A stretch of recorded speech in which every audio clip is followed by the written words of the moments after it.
A service of KIBMradio.com, the Internet's home for an all old-time radio.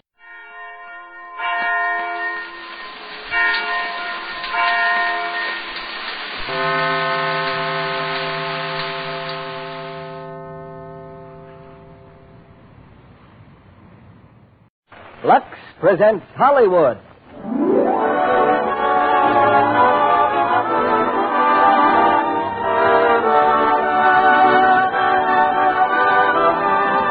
The Lux Radio Theater brings you The Vagabond King, starring Dennis Morgan, Katherine Grayson, and J. Carroll Nash. Ladies and gentlemen, your producer, Mr. Cecil B. DeMille.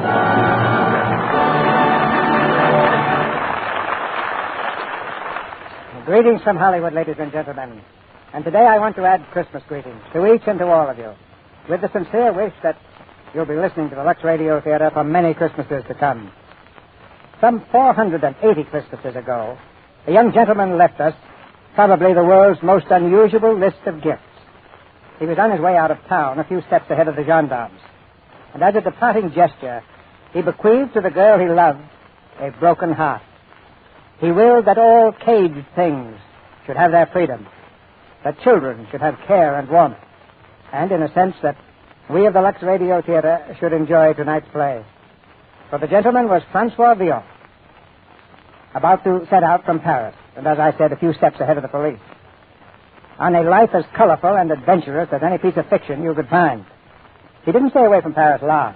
In fact, he's back there on our stage tonight as Dennis Morgan in Rudolph Dremel's stirring operetta, The Vagabond King. Co-starred with Mr. Morgan is the lovely Katherine Grayson, who will be seen next in the Metro-Goldwyn-Mayer Technicolor musical Anchors Aweigh, which was produced by Joe Pasternak and directed by George Sidney. Also in tonight's cast is the talented J. Carroll Nash. All of us who long to be king for a day will discover tonight what happens to a man who has that dream come true, and who at the end of those 24 hours faces either a lifetime with a woman he loves or death upon the gallows. You will see for yourself which befalls it. Not only on Christmas Day, but every Monday night, I like to feel that our stage is bringing together a great circle of fellow Americans, young and old, in big cities and country villages, in farms and lonely mountain cabins, and the lighthouse keeper and his family on rugged coasts and rocks at sea, all bound by a common interest in this theater and a common appreciation of the products which make possible these weekly plays. From far-off Alaska, a member of this audience writes, I work up here in the frozen north, and to preserve my dainty clothes, I lux them regularly. All our stores, even those down the river, boast of carrying a supply of Lux. The only rival snowflakes have up here is Lux Flakes. Well, that's a nice Christmas message on which to ring up our curtain. So here's the first act of The Vagabond King, starring Dennis Morgan as Francois Villon, Katherine Grayson as Lady Catherine, and J. Carroll Nash as King Louis.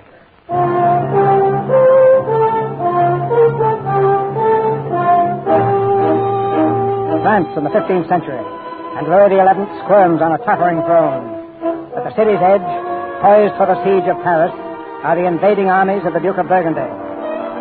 But within the walls, half-loyal citizens grumble and plot. Cutthroats swarm the streets, and thieves crowd the taverns. Only a miracle can save France. And while he awaits the miracle, King Louis grows curious about a certain lady in his court. But, sire, how can you think of Catherine when Paris is ready to perish? I am unable to save my city, Tristan, but maybe I can yet win the lady. Isn't one victory better than two defeats? Now, tell me, what is this ridiculous story about Catherine? My men have watched as you ordered. The story is true. Catherine de Vaucelles? Trysting with a jailbird at a thief's tavern? The Furcone Tavern, sire, tonight. Oh, I don't believe it. You told me she does not even know the name. True, sire. A curious chain of events, starting this morning when the rogue was flung out of jail. His name, who is he? How do you know he isn't my Grand Marshal in disguise? Courbet would do anything to win Catherine. Courbet? Surely my men would have recognized the Grand Marshal. No, all we know of the man is that he's a most unusual thief, who writes a poem as skillfully as he picks a pocket. Go on. As he left the jail with a companion, their destination brought them past the palace walls. It was then that they heard from a far distant corner of the gardens a lady singing. The lady, sire, was Catherine. Oh, get to the point. The rogue has a fatal impudence, sire. Hearing her voice, he climbed the garden walls and perched at the top. Remained there, calm as you please. listening to the sweetest voice in your kingdom.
I see an angel, Tabari. They'll burn out your eyes if they catch you. If they catch me. God shield her, Tabari. The loveliest face in France. And you'll hang from the loveliest gallows. Francois, jump down from there. The vision fades. She walks away. She enters a house. House? You fool, it's the palace. Go along, Tabari. I'm waiting here until I see her again. Sooner or later, she'll have to come out. Francois, if it's a woman you want to look at, think of Huguette. Who could be prettier than Huguette? She's waiting for you now, all soft and luscious. And besides, she owns a tavern.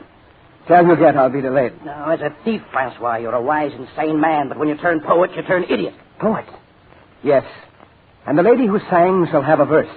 You'd make a poem for her? Who has a better right? I do not know her name. She's never seen me. But I love her. Oh, what woman in Paris don't you love? Get out of here. Wait for me at Huguette's Tavern. Fur coat. I'll be needing a messenger.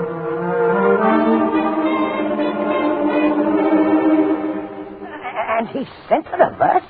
That scum? To Catherine de Vaucelles? He did, sire. And then the unbelievable occurred. Reading it, Catherine asked the messenger how she might find the man who wrote it. The answer was at the Fur-Cone Tavern, and the time tonight. Tonight. You take the news very calmly. Oh, do I? Maybe it's because I do look forward to a diverting evening. Sire. Yes, sister. Catherine will not be the only stranger. There will be two more visitors at the Fur-Cone Tavern tonight. You and I. Well, what news, Huguette? Did you find Tabari? I wish you'd rotted in jail. Answer me. No one has seen Tabari for hours. Tabari's an idiot. I should never have let him take it. Take what? Never mind. Francois, you've been out of jail all day. And all day I've waited here for you. I walked about the city. Not according to Tabari. Your good friend spoke of poetry, Francois. Verses for a lady in the king's palace. Someday Tabari will want to smack his lips and find he has no tongue. What are you afraid of? Afraid to say you're tired of me? But your weariness takes a strange turn. You and the lady of the palace. Shut up. Did she hold her dainty nose when she kissed you, Francois? Or can she love a thief with the smell of jail about him and rags on his back? I'll give you a better cause than that to mock me, little one. This lady hasn't even seen me. Now drown your jealousies in your wine. Make love to the whole court for all I care. That's more like you. You know, Wait. Those two men, the corner near the door. Who are they? They pay for their wine in gold. That's all I know. In gold? Well, perhaps before they leave tonight, the gentleman and I will know each other better.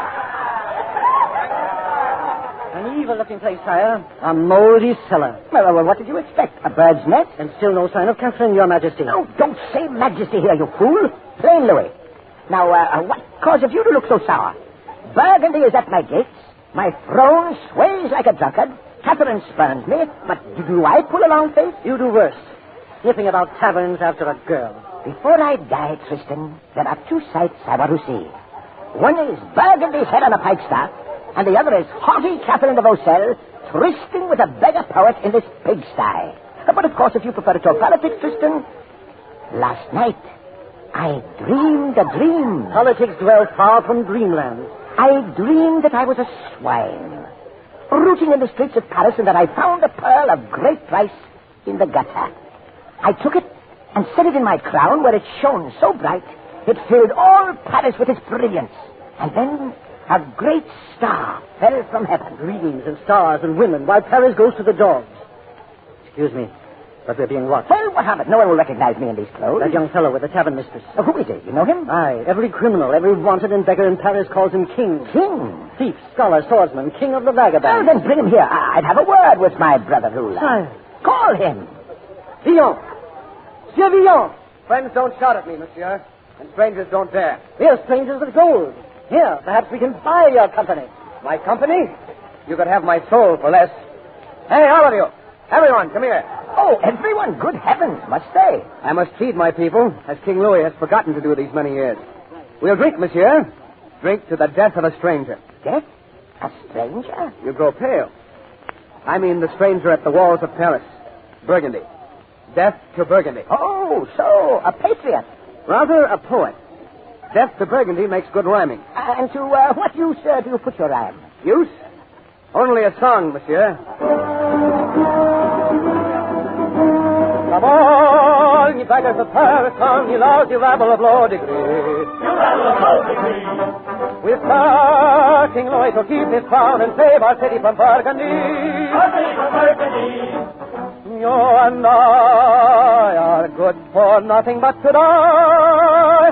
We can die for liberty. Sons of toil and danger, will you serve a stranger and bow down to Burgundy? Sons of shame and sorrow, will you cheer tomorrow for the crown of Burgundy? Onward, onward, forward against the foe. Forward, forward, the lily man is foe. Sons of France around us, break the chain that bound us, and to hell with Burgundy. Sons of toil and danger, will you serve a stranger and bow down to Burgundy?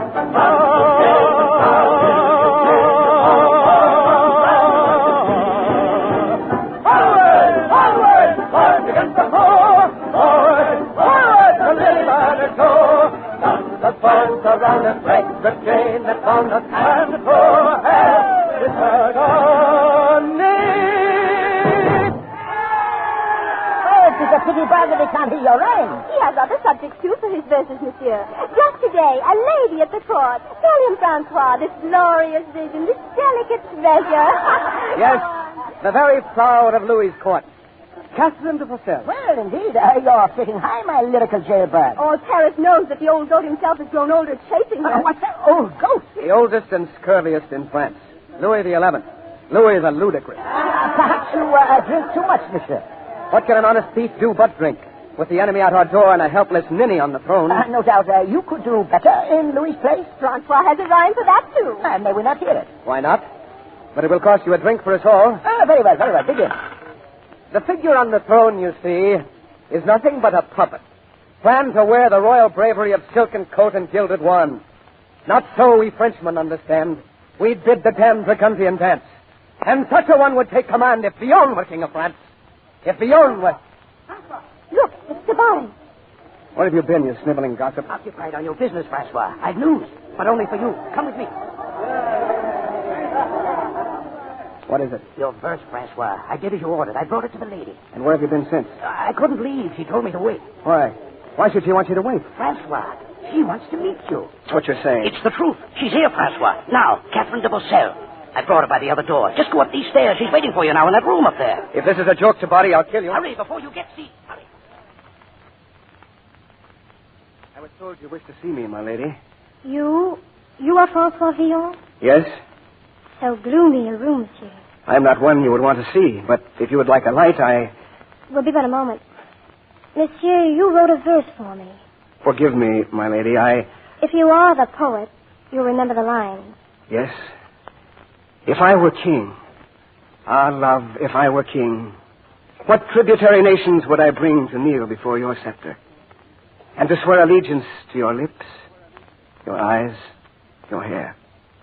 Beneath your feet, what treasures would I fling if I were king? Monsieur, what sort of man are you?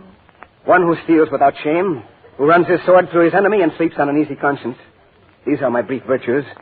My vices better stay unnamed. You risked much in writing me, monsieur. My lady, this room is dark as a dream.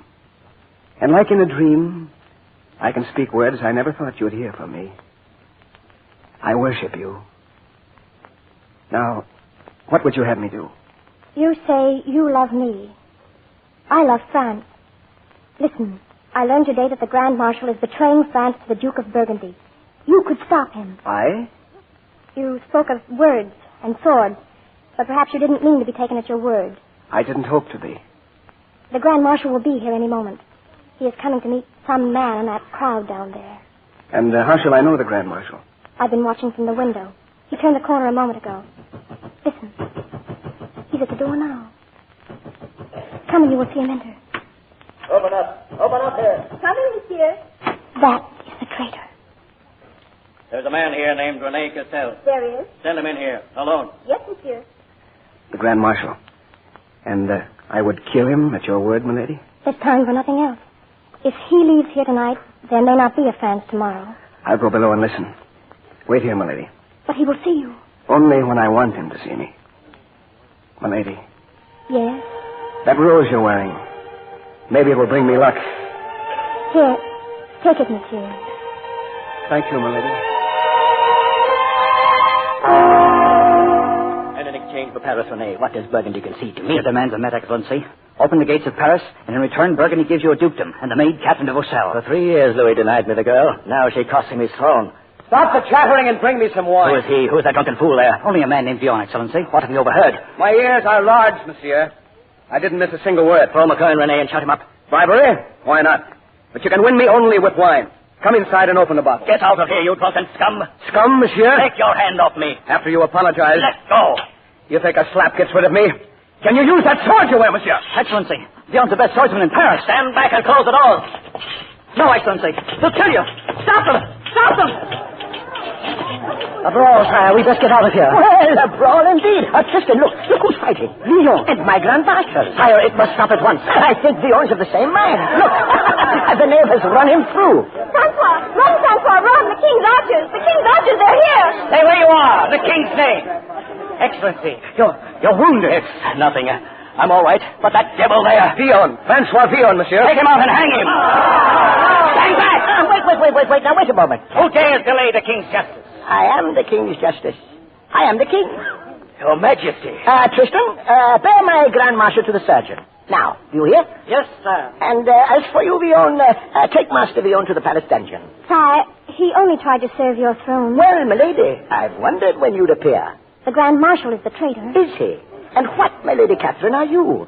Who gave you leave to quit the palace for this rat hole? Please, let Villon go, sire. You spoke of France, my lady. But was it France you wanted to save from Burgundy? Or was it yourself, from the Grand Marshal? Believe me, I didn't know that he plotted for me, too. It doesn't matter.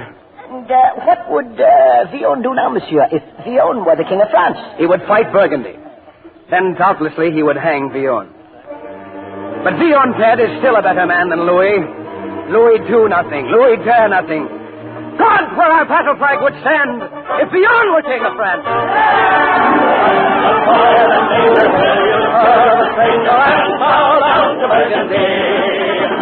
Sons of shame and sorrow, will you cheer tomorrow for the crown of Burgundy?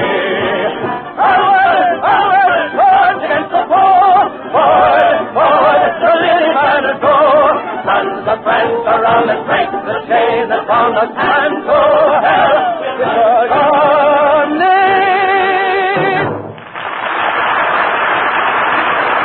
Our stars will return in Act 2 of The Vagabond King in just a moment. Now, here's what happened at the Jones house this morning. Everybody was knee-deep in tissue paper and ribbons when Mrs. Jones said... Oh, what a lovely slip. Just what I wanted. Thank you, Janie, darling. You're welcome, Mom. I hoped you'd like it. Now, you go ahead and open your present. The one over there on the right. I think you'll be surprised. Oh, a slip. Why, Mom, it's just like the one I got you. I guess that proves we both have good taste. I can see we better sew name tags on these so we can tell which is which. And now let's look into a crystal ball and see what's going to happen to those slips in 1945. Oh, Janie. Yes, Mom? Jane, could I borrow one of your slips, dear? I'm going downtown to buy a dress today, and I just can't be seen in this rag. Of course. Look in that bottom drawer.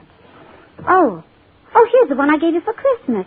Why, dear, you haven't worn it. Sure I have. Lots of time. Well, it doesn't look it. The one you gave me is dreadfully faded, and the seams are pulling. Sorry, Mom, but I'll bet that's your way of washing.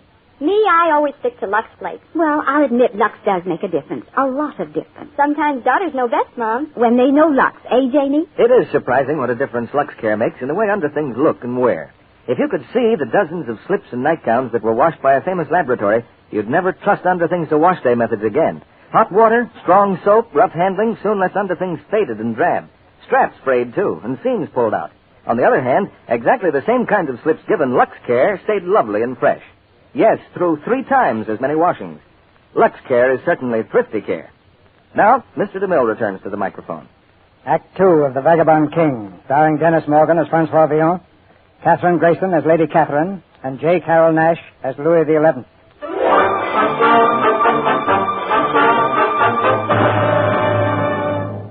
It's later the same night. Francois Villon sleeps in a prison cell. But rest doesn't come so easily to the man who put him there. Plagued with fears and uncertainties, King Louis has sent for the court astrologer.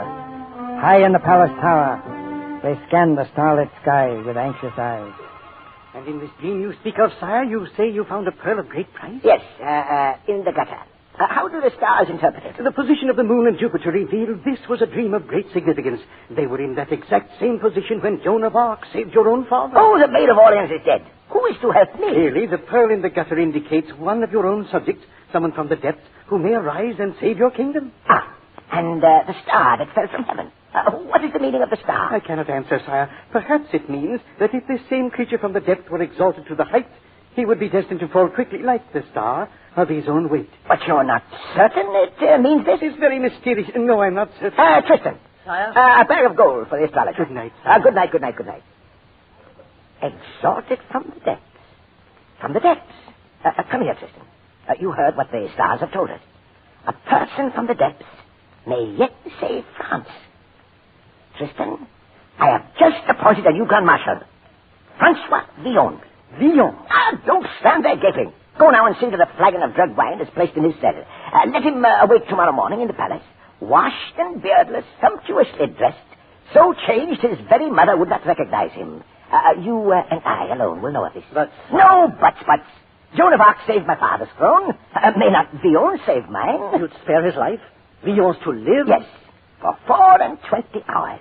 Then he hangs.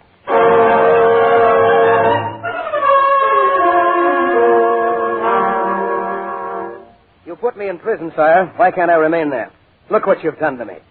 I stare at myself in the mirror and say, Villon, my friend, where are you? By the saints, you smell like a violet. And these clothes, all silk and velvet. As befit the man you now are.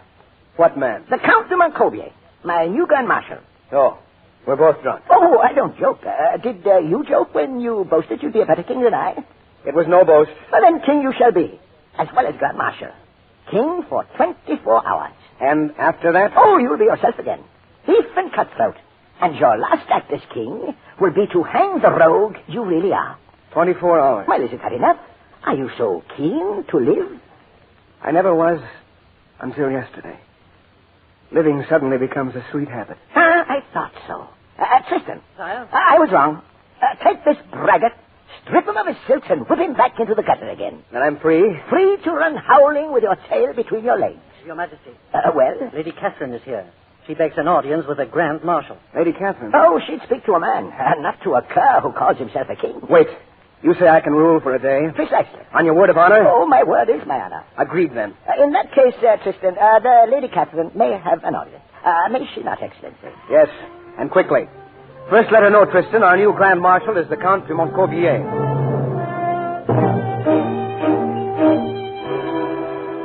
I was told I might have an audience with the Grand Marshal. As long as you wish, my lady. I am Catherine de Vaucelles. I know. As Grand Marshal, monsieur, you hold the lives of all prisoners. I do? Yes, my lady. In prison is a certain Francois Villon. I come to ask that this man's life be spared. What is his crime? He tried to rid France of a traitor. He's so fired with patriotism? He did it because a woman asked it. He thought he loved her. He thought. Why do you plead for his life? Because I am that woman. You risked disgrace telling me this. He risked his life. You don't by some strange chance think that you love him, do you? I? He's of the street. A common thief. But still he does not deserve to die. Does anyone? Well, your wish is granted. Vion is free.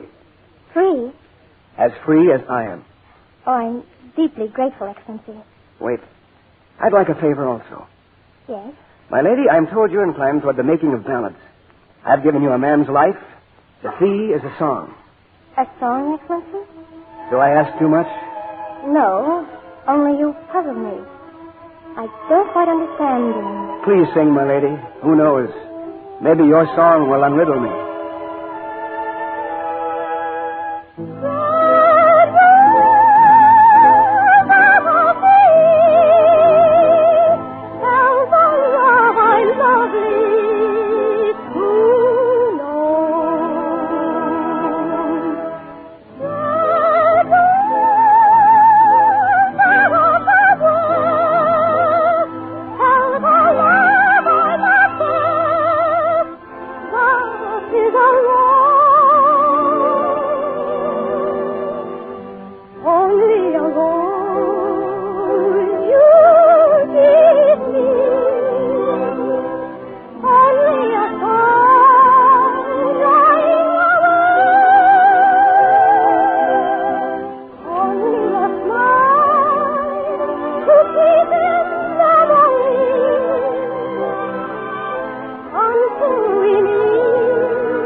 I think I know better now, my lady, why this Vion risked his life for you. How he looked at you. As a muddy pool might look at the moon in heaven. Monsieur, I've seen you before, haven't I? Yes, and I think your thief must have felt as I feel now. But how would you know that? How do I know I live? Like him, I also loved a lady. I lost her, and with her my world. But I have found her again, in you. I care little to be flattered, monsieur, and less to be wooed. What does a man do to win you? Oh, this is no season for such talk.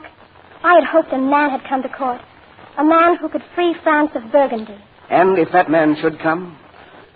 My love is all for France, and him who saved her. Excuse us. Friend Louis, Lord Tristan. Oh, we grieve at shattering this tender interval, but we have a guest. The Duke of Burgundy has sent a herald under truce. I beg your leave, Excellency. You time your interruptions, sire, with all the delicacy of an elephant. Well, you would be king, Vion, and this is the state's business. Then get it over with. How much time do you think I have? Power tastes sweet. Francois? Now that you meet her on an equal footing. Shall I thank you again, Majesty? Oh, I pleased only myself. Francois. What? In these precious hours until tomorrow, should the fellow you now pretend to be, the Count de Montcorbier, should the Count win the heart of Lady Catherine, Vion shall escape the gallows, and the Count marry his lady love. You know what you're saying, sire? Oh, always, and never better than now. If Lady Catherine offers me her love, I'm free. You'll give your word on this bargain, too? Oh, naturally. Now, go receive the herald. I'll follow in time. At once. Sweet Louis. Kind, generous. What? This offer, sire, is inconceivable. You'd give him his life? Only if he should win Lady Catherine. I like my little measure of revenge. Mrs. Catherine has spurred me too long. It will be sport when the lady finds she's disdained my love to smile upon a beggar. I overheard their meeting, Tristan. She spurs him on to great deeds against Burgundy. Oh, he'll fight for her as he would never fight for us. Come now. I'm anxious to hear Vion's answer to Burgundy.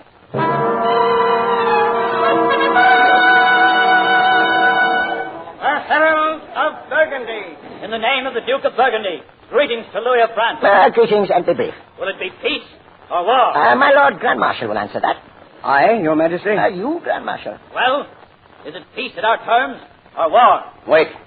There are more pressing matters. Lord Tristan, the court grows dull. We give a ball tonight. At a time like this? Dancing in the gardens, plenty of wine. King Louis, what is this folly? Oh, do what he says. He speaks for France. Thank you. Now then, Harold. The Duke of Burgundy summoned you to surrender. If you refuse, it means disaster, manifold death, and slavery. Brave words, Harold. In God's name and the King, go back to your master and say, we are well fed, we are well armed, we lie snug and warm behind our Paris walls, and we laugh at his threats. This is our answer. This and the drawn sword. God and St. Denis for the King of France.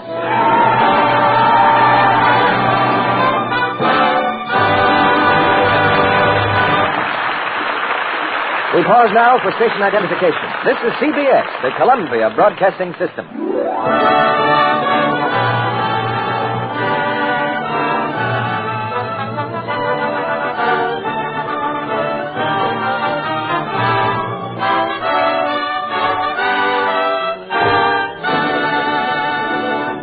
We'll return with Act 3 of The Vagabond King in just a moment. Now, this morning, when a certain young lady was unwrapping a Christmas package, her sister sat watching her, wondering. Oh, I hope she'll like those stockings I gave her. Mom said Sis needed them, so I got 3 pairs of rayon shears. Hope she likes them. They're the kind I wear myself.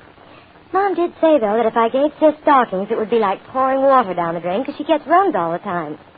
Wish I could tell her to take care of them without getting her mad. I'd say, now remember, they're sheer and shouldn't be handled like those black monstrosities we used to wear at school. Luxing them after every wearing really keeps them going a long, long time. Just remember to use Lux flakes. Don't rub them with whatever cake of soap you have handy at the time, and don't use strong soap. Use lukewarm water, and don't drape them on the radiator for a quick drying job either. That's bad. And don't put them on before they're thoroughly dry. Take at least 24 hours. Maybe Sis knows all this already, but I doubt it, else Mom wouldn't have said she was hard on stockings. If she'd used Lux, they'll last much longer. But, of course, all I said on the card was love and a Merry Christmas. Now, if that little sister does Lux those nice stockings, she'll get a real gift. Maybe the wear of 6 pairs from 3. Because Luxing can make stockings last twice as long. Strained tests proved it. Stockings washed with mild Lux flakes didn't go into runs nearly so soon as those washed with a strong soap or rubbed with cake soap. Remember, for extra wear, use Lux Care. Now, Mr. DeMille returns to the microphone.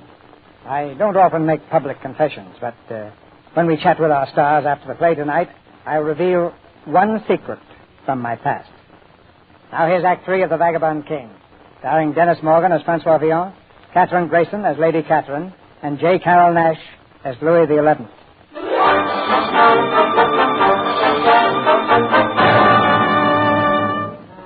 Francois Villon's one day of glory is more than half spent. All afternoon he was strangely absent from the palace, returning only an hour ago with his friend Tabari.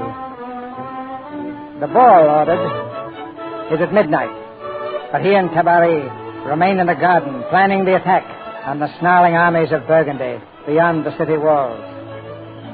have? The king's mercenaries, the archers, the army. They'll be on our flanks. Paris will be defended by the people of Paris. Our people. We'll be ready for you, Francois. In 2 hours. 10 o'clock tonight. 10 o'clock. The taverns are swarming, Francois.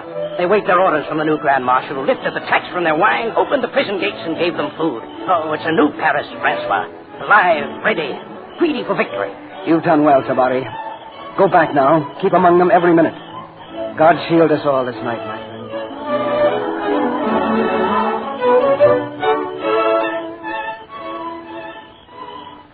I've been waiting to find you alone, monsieur.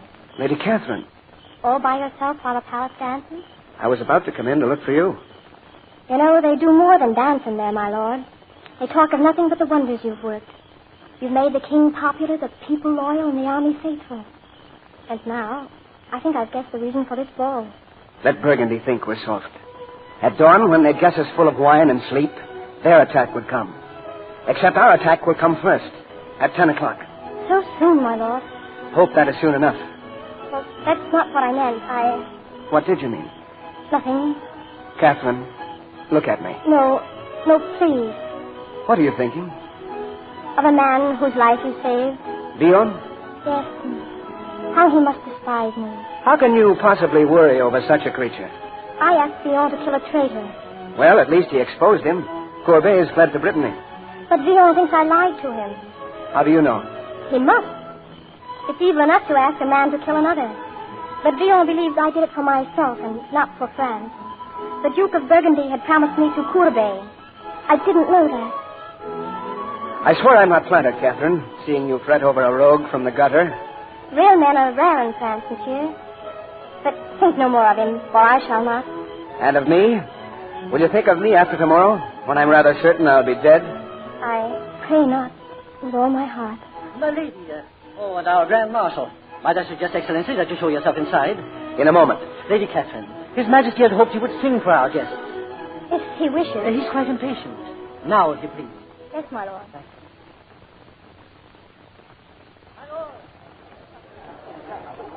My lords and ladies, at His Majesty's command, Lady Catherine de Vaucelles.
Your Majesty. Yes, Grand Marshal. May I speak with you outside? This way.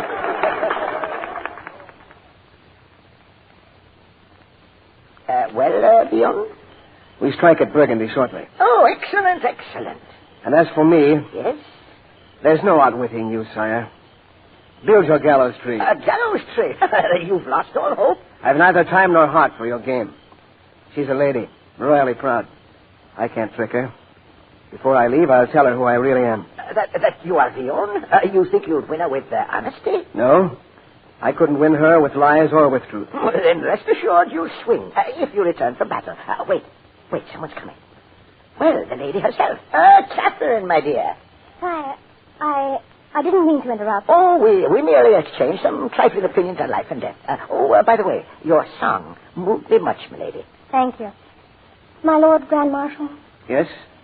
If I shouldn't see you again tonight, Take this if you care to. Well, one of my choicest roses. I do not grow these, Catherine, to dispense to my army. Perhaps it will bring fortune to the army, sire. Well, maybe. Take it, Grand Marshal. Thank you, Catherine. I'll still be more shameless, sire. With it, I give him my hand and my heart. Wait. Oh, charming. Catherine, look at me closely. Don't you see anything to remind you?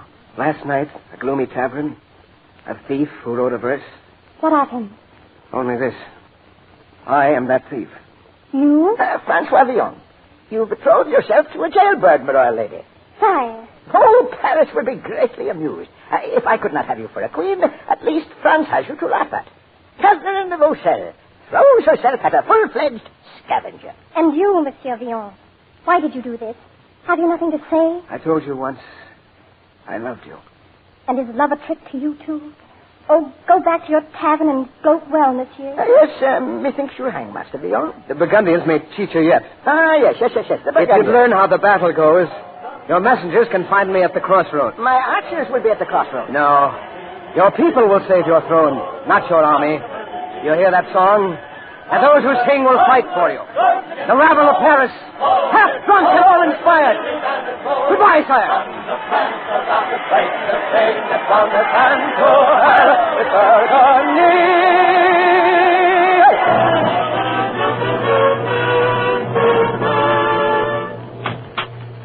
The battle. What word of the battle? At midnight, Burgundy threw his full force at the crossroads. Villon still holds fast.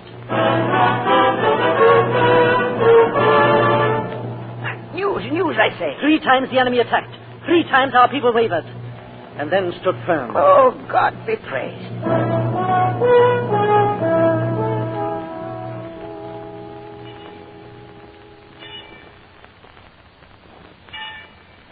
The dawn is breaking, Tristan. None too cheerfully, Your Majesty. No further news? None, sire. But that hammering. Your gibbet, sire, for Villon. When and if he returns. Your Majesty. Oh, fair Catherine, you arise early. I've been to Mass. To ease your heart. My heart is at the crossroads, sire. With France, yes, I know. But all of France is a broad target for a little heart.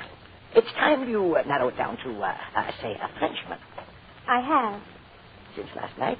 Oh, I've learned much since then, sire. I've learned the truth. I love him. Villon? But a pointless truth, since I doubt that I shall ever see him again. Yes, it would be kinder far if he were to die out there than dangle on his gallows. Gallows? Well, it's the reward he gambled for. Your hand in marriage or the hangman's noose. But how could you offer my hand in marriage?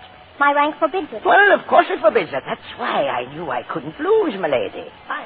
Well? Paris is saved, sire. Your Grand Marshal and his rabble return in triumph. Oh, victory! They're pouring into the square after him. Paris has gone wild. Summon to the Cross City Square. We receive Villon at once.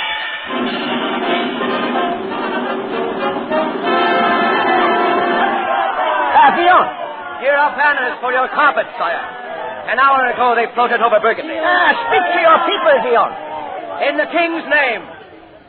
In the king's name, there will be gold for every man who fought, and a month's food for all of his family. Ever generous with my treasury, Villon. To the end, sire. Well, for heaven's sake, speed the end before I'm bankrupt. As you wish.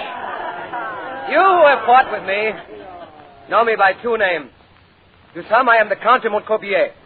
To most of you, Francois Villon. We've won a battle, and I lost a wager. As Grand Marshal, I declare the life of Villon forfeit, and that he be hanged at once on the gibbet that waits for him. Sire, listen to your people. He saved your friend for you. Will you let him die like this? Well, wait. My good people, you've heard Master Villon. Now, if there's one among you here willing to take his place on the gallows, let him speak and come forward. There is no one. No one. We're wasting time, friend Louis. Wait. Sire, I claim your promise. Catherine. Oh, but you cannot. You cannot marry him. Your rank forbids it. I renounce my rank. Before you all, I'm Catherine de Vaucelles, Grand Seneschal of Gascony. In my domain, I hold the power of life and death, which I now renounce with all my rank, that I may claim to marry Francois Villon. A miracle. A star has fallen to me out of heaven. A star! My dream. That was my dream. Catherine, you would do this to save my life. It's a life I love more than my own. Now, wait. Keep your lines and titles, Catherine. Sire. Oh, have no fear. I'm through with jests and trickeries. My dream. Yes, it all comes clear. Your dream. The stars foretold me of this union. I have no will to question destiny. Francois? Majesty? You have my blessing, both of you. Now, get her to the nearest priest and hurry. But first, a promise, Catherine. Yes? For heaven's sake, never let this knave play at king again. Never, sire. There are sweeter things than being king, friend Louis. Are there, Francois? They are told with lips, but without words. Like this. Yes. I can see what you mean. That was only the start. Shall I keep on? Please do. Only a rose you give me, only a song lying away, only a smile you give me, Until we meet another day.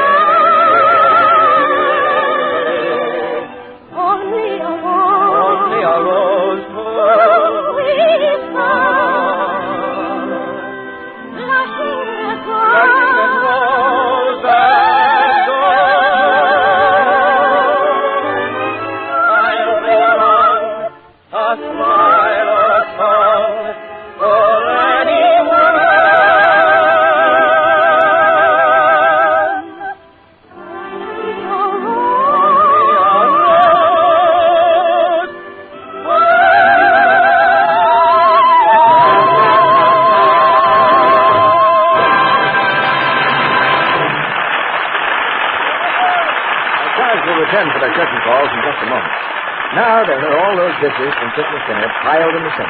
Do you feel like this? Oh, dear. Dishes. There's never any holiday for Mother. Does dishwashing get you down?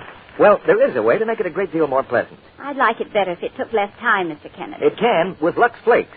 Here's what you do.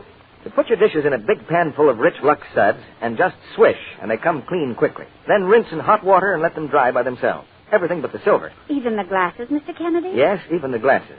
Put them on a paper towel to drain. They may need a little wiping around the edges, but no more. You see, Lux not only dissolves instantly, never gets lumpy, but it rinses off completely, too. Doesn't leave soapy streaks on china or glassware. They dry beautifully clear without wiping. Of course, there's the other big difference Lux makes. You mean how much easier it is on your hands? Yes. Strong soap can leave your hands painfully rough and red-looking. Changing to Lux soon takes that rough red look away, and very thriftily, too. Here's why Lux Flakes are so inexpensive for dishes. Ounce for ounce, they will wash up to twice as many dishes as other leading soaps tested. Why not try changing from strong soaps to Lux for your dishes, to save time and to save your hands? Now, back to Mr. DeMille and our star. And now, thanks to Dennis Morgan, Catherine Grayson, and J. Carroll Nash for a most delightful Christmas present in tonight's performance. And since it's Christmas, I'm going to play Santa Claus and give away a secret. We're in a very receptive mood, C.B. What is it? Well, it's the reason why I have a tender spot in my heart for tonight's play. You see, 42 years ago, I was a member of the original company that first presented it. You acted in the Vagabond King, Mr. DeMille? Well, at that time, Catherine, it was called If I Were King. D.H. Southern starred in it. What part did you play, C.B.? Well, I was one of Francois Villon's vagabonds, the worst cutthroat of the lot. Oh, no, that doesn't sound like you, Mr. DeMille. Doesn't sound like me. Oh, thank you, Catherine. But the actors who work for me say that that's how I got my start as a producer. Did you sing, too, C.B.? Did I sing? Why, certainly. Good heavens. Yeah. That's what the audience said. Well, if we'd known this earlier, we should have had you in tonight's play, C.B. Well, thank you, Dennis. Thank you. It's a little late for that, but if you'd like to hear me sing Maisie... What play do you have on Lux next Monday night, Mr. DeMille? I said if you'd like to hear me sing... Well, as I was saying, for next week we have a brand new comedy, just released by RKO. It's Bride by Mistake, and our stars will be Lorraine Day, John Hodiak, and Marcia Hunt. Miss Day and Miss Hunt will be in their original screen roles. Lorraine as the glamorous and wealthy heiress who, in order to test the intentions of the man she loves, poses as her own secretary, with startling and amusing results. Sounds like an entertaining way to start the new year, C.B. Good night. Good night. Good night. Good night. That's a sweet music tonight.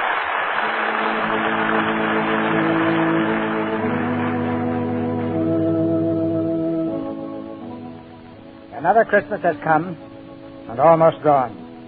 And I imagine it came differently to all of us. Here in Hollywood, it passed with sunny skies and summer warmth. Perhaps where you are, it's cold and white and sparkling. But Christmas 1944 has meant one thing to all of us. That for one day at least, the memory of peace on earth has come to men of goodwill everywhere. Peace on earth. For the present, it's a dream in our hearts and a prayer on our lips. But if we can keep our faith and courage through whatever darkness lies ahead, we can look forward with assurance to the day when peace on earth, goodwill to men will be a permanent reality.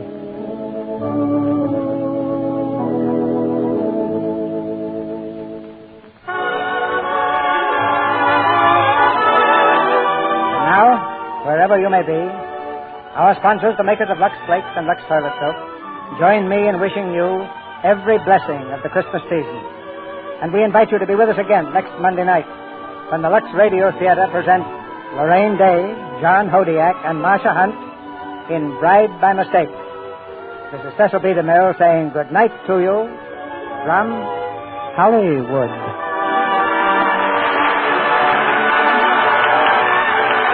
All of us have one thought in mind this Christmas Day, to speed the victory and bring our boys home sooner. You housewives of America can help in an important way by saving those waste fats and greases from your kitchen.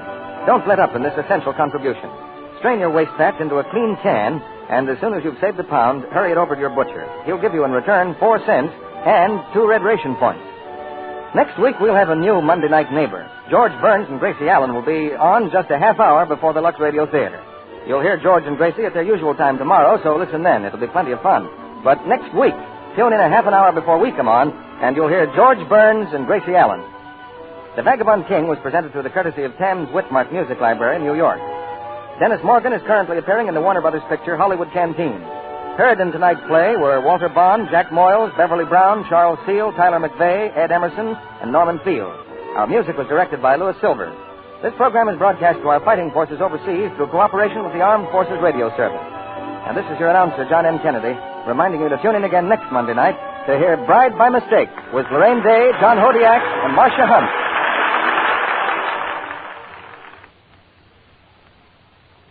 Fry, S-P-R-Y. Better cook with Fry, 'cause you'll be a better cook with Fry. Cakes, pies, fried foods, everything tastes better made with new Easy Mix Fry Shortening. So for light, fluffy cakes, tender, flaky pastry, crisp, digestible fried foods, Better cook with Fry.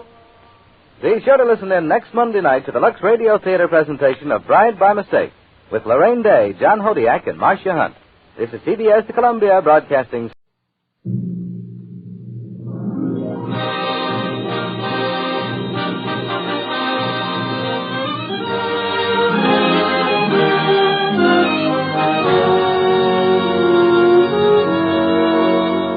Presenting Walter Houston in America for Christmas on the Cavalcade of America, sponsored by the DuPont Company, maker of better things for better living through chemistry. Good evening. This is Walter Houston. Tonight on a small island in the lonely distances of the Pacific, an island you never knew before existed and will find with difficulty on the map, a troop of soldiers, handful of Navy men, few Marines, 1 or 2 flyers, and a medical staff are celebrating Christmas. I said celebrating, but perhaps there is a better word for it. Perhaps I should have said reminiscing about their former Christmas celebrations which took place in the dim and distant past, in different settings and under different circumstances. It is with such servicemen and women as these in mind that tonight we bring you this special Christmas play. And so, with the best wishes of the season, the DuPont Company presents America for Christmas by Peter Lyon, in which I have the pleasure of appearing in the part of a master of ceremonies for an overseas USO camp show entertainment unit. And we're happy to have as our soloist an authority on American folk music, the composer of Ballad for Americans, Earl Robinson.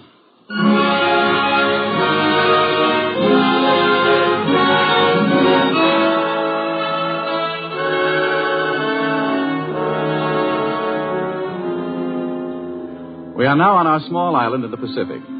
Its name will remain undisclosed for reasons of military security. But you can be sure that every inch of its ground is by now familiar to every man stationed there. By now, they've eaten their Christmas dinner and opened their Christmas packages. But there's one remaining package addressed to all the men still to be opened. A package of good cheer and glad tidings to the men in their home away from home. He who now will bless the poor, shall yourselves find blessing.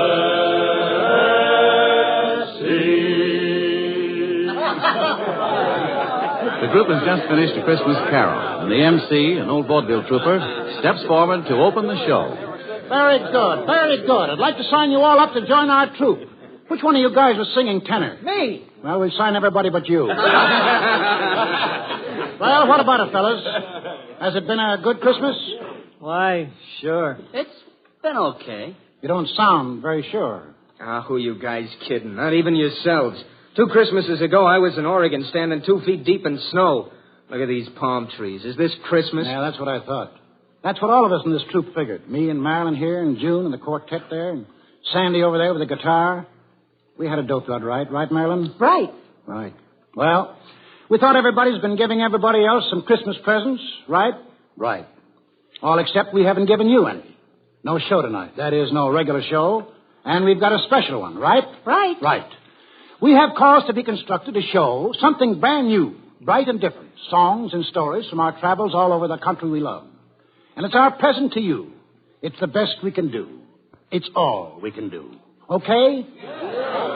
Okay. Places, everybody. The stage, that's over there. No curtain. But you can imagine it now rising. Orchestra finishing the overture. Lights dimming. Here it is. America for Christmas.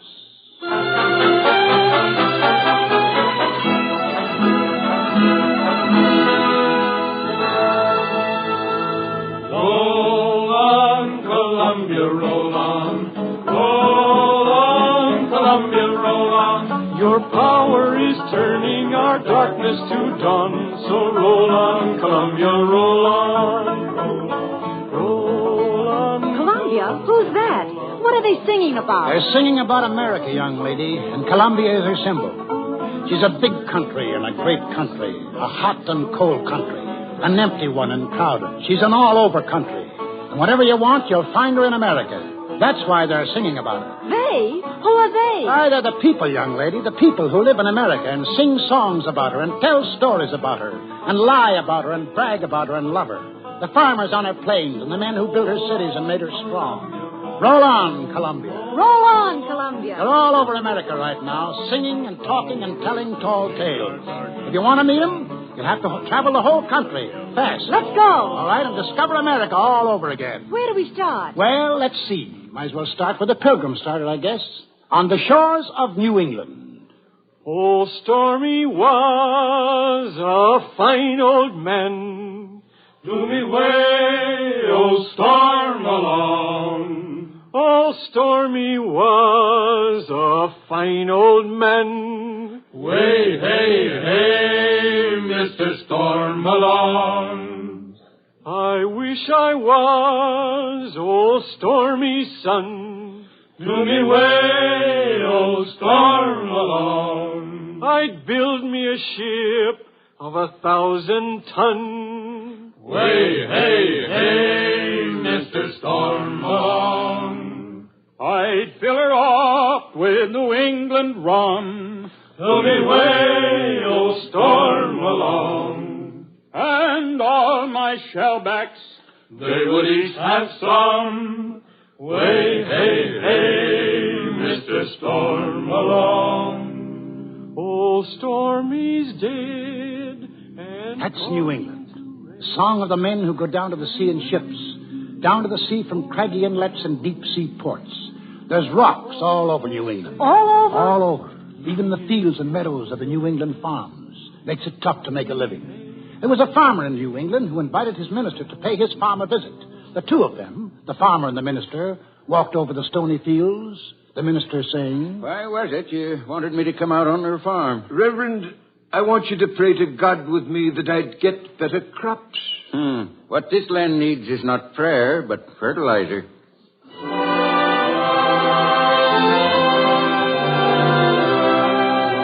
That's New England, a rocky country. Men get to be shrewd traders in that country. They have to. What's a shrewd trader? A shrewd trader is, well, do you want to watch a couple of shrewd traders in operation? A Yankee peddler with a wagon load of Yankee notions, pulled up in front of a Yankee general store. The storekeeper going down into the road and asking... what's the price of your razor strops? $1 each for these strops. $1 apiece? They'll be sold for half the money before the year's out. If one of these strops is sold for 50 cents within a year, I'll make you a present of one, mister. You will you? Now? Ben. Oh, you Ben? Yep. You're the witness to the contract. Yeah, I'm the witness. All right, peddler. I'll purchase a strop on those conditions. Here's your $1. Contract's a contract. I'll stick to it. Ben, I don't much like this strop now that I bought it. How much you give me for it? Hey. Well, guess seeing it's you, I'll give you 50 cents for it. Hey, now, see here. Here you are, Ben. 50 cents, it's yours. All right, you win. Here's your strop for free. Want to watch out for yourself when you're in Bethel, Mr. Peddler. Some pretty sharp fellows around here. Tolerable, but nothing to brag about. I made 75 cents on that deal. How's that? I got $1 for 2 strops, which cost me only 12.5 cents apiece. I heard of the cute tricks of you Bethel fellas. I generally sell these strops for only 25 cents apiece. But, gentlemen, if you want any more at 50 cents apiece, I'll be happy to supply your whole village. Yes, sir. Anything else you want to buy now? Nope. Been shaved enough by you tin peddlers. Want no more of you. It's very hard to condemn a whole class because of 1 or 2 dishonest ones. Give me a fair trial. I'm traveling all through this countryside. I can get rid of your unsaleable goods. Nope. Here, tell you what I'll do. I'll give you a fair chance. I'll sell you anything I have in my wagon at my lowest wholesale price, and we'll take in exchange anything you please to pay me from your store at the retail price. Mm-hmm. Fair, ain't it? I'll look over your goods. Got a lot of whetstones there. About how much? Wholesale price of whetstones is $3 a dozen. I'll take 12 dozen of them. All right.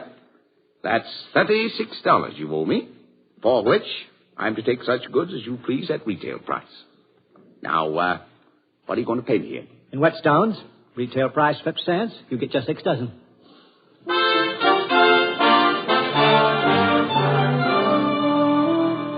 There's a couple of shrewd traders. Let's move on. Let's get away from the rocky country. You think that's a bad country? Why, meet the fella from Maryland. The dogs in Maryland are so poor that they have to lean against the fence to bark. It takes 3 or 4 pigs all at once to pull up a blade of grass. And if they want to cast a shadow, it takes 6 pigs to do that. Should we go further west? If the country in the east is also bad... West of that country, you run into West Virginia. Now, there's some country. Hill country. You want to hear a West Virginian on the subject? All hills and valleys in West Virginia. Valley's real narrow. So narrow the dogs have to wag their tails up and down. Can't wag them back and forth. Why, there's one valley in West Virginia so narrow that the moonshine has to be wheeled out on a wheelbarrow every morning and the daylight wheeled in. Well, come along, little girl. You got a lot of traveling to do. I heard that railroad whistle blow, blow, blow. Yes, I thought I heard that railroad whistle blow. And I thought I heard that lonesome whistle blow, woo, woo. And it blowed like it never blowed before.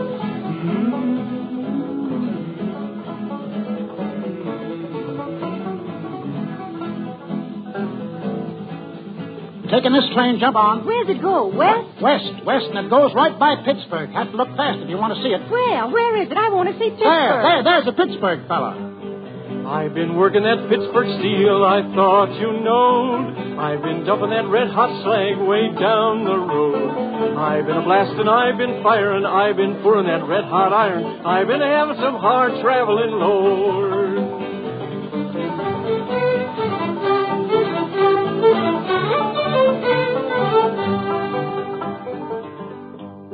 If you want to get iron, you go in the hole. You want to get zinc, you go in the hole. You want to get lead, you go in the hole. You want to get coal, you go in the hole. You want to get oil right out of the ground. You dig a little hole about 10 miles down, and that's what you get by going in the hole. Still going west, same road that Daniel Boone and David Crockett took. Only we can go a little faster, riding on the Wabash Cannonball.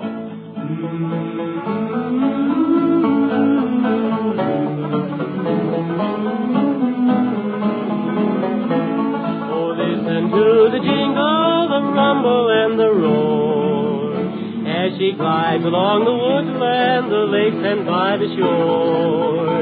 Hear that mighty Russian engine, hear that lonesome hobo squall, riding through the country on the Wabash Cannonball. That's right. Just like our grandfathers did elbow room. That's what they wanted.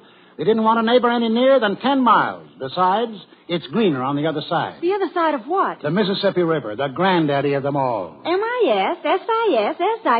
That's right.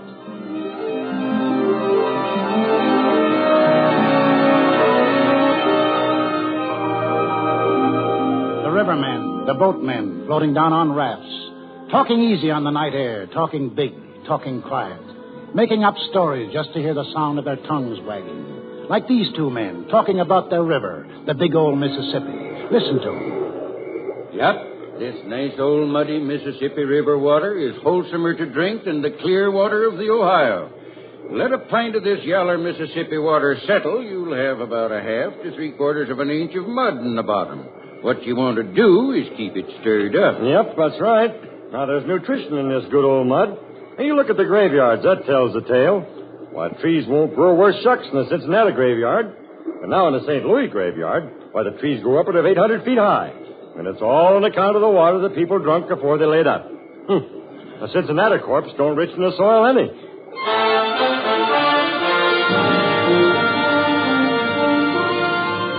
That wasn't all they talked about either. They talked about, mosquitoes, for instance.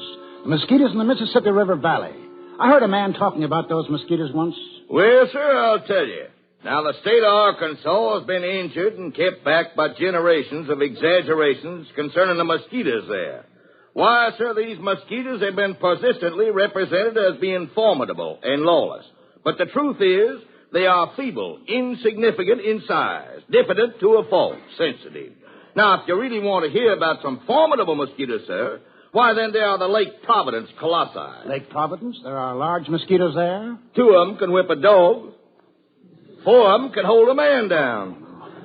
I must say that's... Why, sir, this may strain your credulity, but I even seen those mosquitoes at Lake Providence trying to vote. What? Well, I have seen them canvassing around the polls. Excuse me, gentlemen. I overheard what you were saying about mosquitoes, and I was about to add simply that the biggest mosquitoes I've ever seen was a little further to the west, in Oklahoma. Years ago, gentlemen, I saw 4 mosquitoes kill a buffalo. Kill a buffalo, yes, sirree. And pick his bones clean and leave him to bleach in the sun. Good day, sir. What do you know? What's the matter? His stories seem a little sizable? I can't stand a liar, sir. I just can't stand a liar.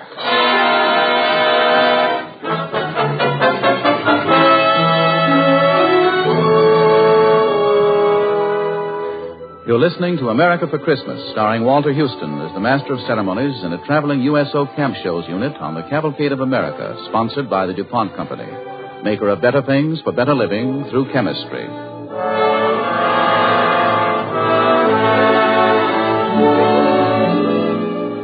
In our play tonight, Walter Houston portrays an old vaudevillian who is leading his USO troop through the Southwest Pacific. And on this Christmas night, they are entertaining a company of servicemen and women on a tiny Pacific island, entertaining them by giving them the best Christmas present they know, a memory of America as they remember her through our American folklore. They've covered the eastern half of the country in their special Christmas show. They're in the valley of the Mississippi right now, and I think... Yes, they're in the station, buying their tickets to the next stop. Oh, Oh, that Rock Island line is a mighty good road. Yes, that Rock Island line is a road to ride. And if you want to ride, you gotta ride it like you find it. Get your ticket at the station on the Rock Island line. And so now we're across the Mississippi. This must be Arkansas. Please, ma'am. What's the matter? The name of this state is not Arkansas, my poor benighted child. It isn't? That's what it looks like when you see it. Arkansas. No. Now, maybe you don't realize how strongly folks in this state feel on the subject. Years ago, there was a debate right in the state legislature when someone proposed that the state go on record to change its name from Arkansas to Arkansas. Another fella, well, he got up and made a big speech. Mr. Speaker, you blue-bellied rascal, I have for the last 30 minutes been trying to get your attention. And each time I've caught your eye, you have wormed, twisted, and squirmed like a dog with a flea in his hide.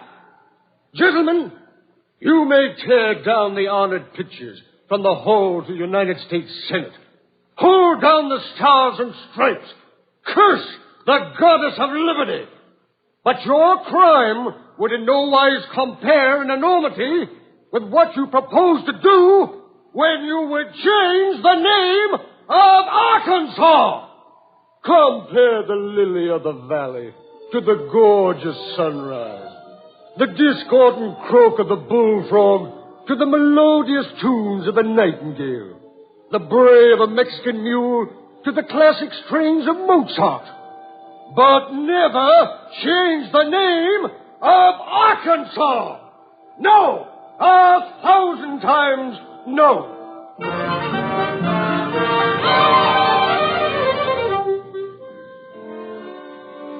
They didn't change the name of Arkansas, did they? No, they left it alone. And is Arkansas related to Kansas? No relation at all, little girl, not even first cousins. But they miss touching each other at their border by 40 miles. In fact, down in Arkansas, people sing a song about the people up north in Kansas. Oh, they chowder back a thin in Kansas. Oh, they chowder back a thin in Kansas. Oh, they chowder back a thin and it rolls right down their chin. And they lap it up again in Kansas. Oh, potatoes, they grow small in Kansas. Potatoes, they grow small in Kansas. Oh, potatoes, they grow small, and they dig 'em in the fall, and they eat 'em tops and all in Kansas. Come all who want to roll. I don't think I want to stay in Kansas if that's what it's like. Well, it's not exactly like that, but the potatoes really aren't quite as big as they are in, say, Idaho. They grow big potatoes in Idaho? Big potatoes in Idaho? Well, I should think pretty sizable. A couple of years ago, when they built an army camp in Idaho, one of the mess sergeants went around to see about buying some potatoes. Spoke to one of the Idaho farmers who had a little farm. Raise potatoes on your land? Mm-hmm. Will you sell me some? I need some for the army camp, other side of Lewiston. Well, how much do you want? Oh, 100 pounds. Only 100 pounds? Yeah. Nope. I wouldn't cut a spud in two for no one. Still going west. Are we out of Arkansas yet? Ah, yes. This is Texas. We'll be here quite a spell. I should think so. It's so big. Yeah, and the people here, well, they think quite a bit about their climate here, too. Weather, you know, comes different pretty often. Well, seeing there's so much of Texas, I should think the weather would be all different kinds. Yes, but the point is, in Texas, the weather is all kinds all at the same time. As the fellow says, nobody prophesies about Texas weather except newcomers and dumb fools. Came the time when a fresh young tenderfoot walked into a Texas saloon, walked up to the bar and ordered a drink. Men in the place, they said nothing, just watched him. You know, a young fella finished his drink, then he hauls off and says... Well, I believe it's going to rain. My friend, did you know that there were only two kinds of people who prophesy about Texas weather? Two kinds of people who prophesy on Texas weather. Well, that's very queer. Who are they? Newcomers and dumb fools. You say there are only two kinds of people who prophesy about Texas weather. Newcomers and dumb fools. Well, you're absolutely right. For after all, those are the only two kinds of people there are in Texas.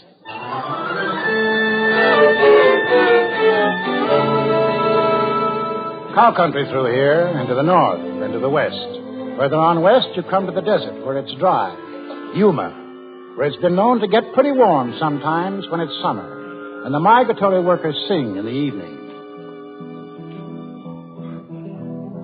I work in your orchard of peaches and prunes, and I sleep on the ground neath the light of your moon. On the edge of your city you see us now and then. We come with the dust and we go with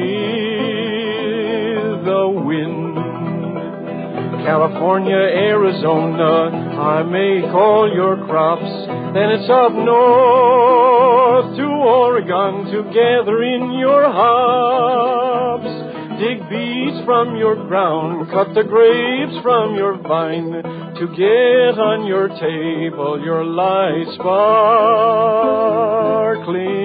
wine.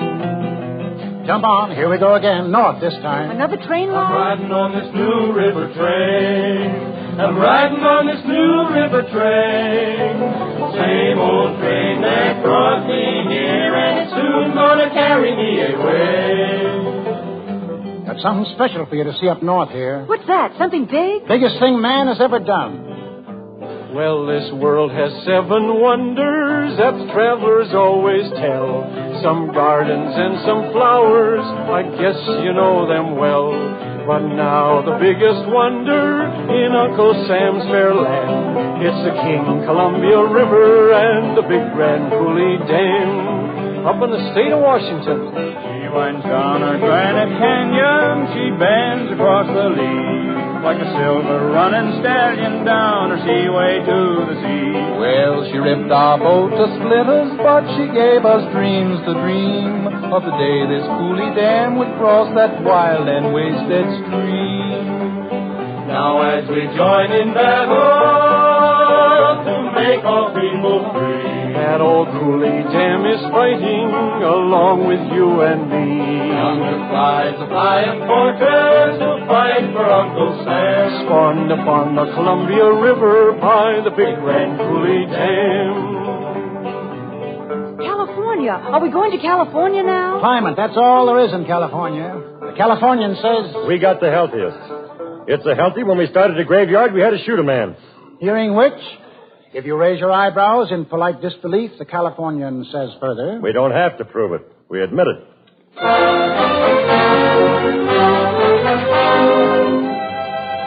Well, that's about it. Time to be getting back home now. What? Oh, but we haven't seen nearly everything. For every part of the country, a song or a story. Not time in half an hour to do them all justice. So, boys, I guess it's the end of the show. It was enough, mister. And if you're still wondering, I'll tell you, it's been an okay Christmas. That's been the best Christmas I ever had. For the last 20 minutes, I've been standing in 2 feet of snow back in Oregon. Okay, and we'll have one last song. Everybody sing. For every part of the country, a song or a story. But all the parts, all the states add up to one mighty whole. One America. Roll on, Columbia. Roll on. Oh, roll on, Columbia, roll on.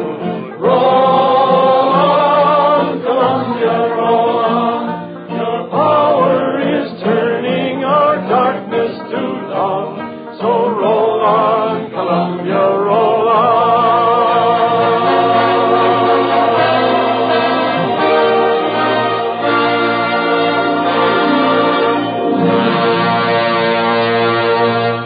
To you, Walter Houston, and the members of tonight's Cavalcade cast, our thanks.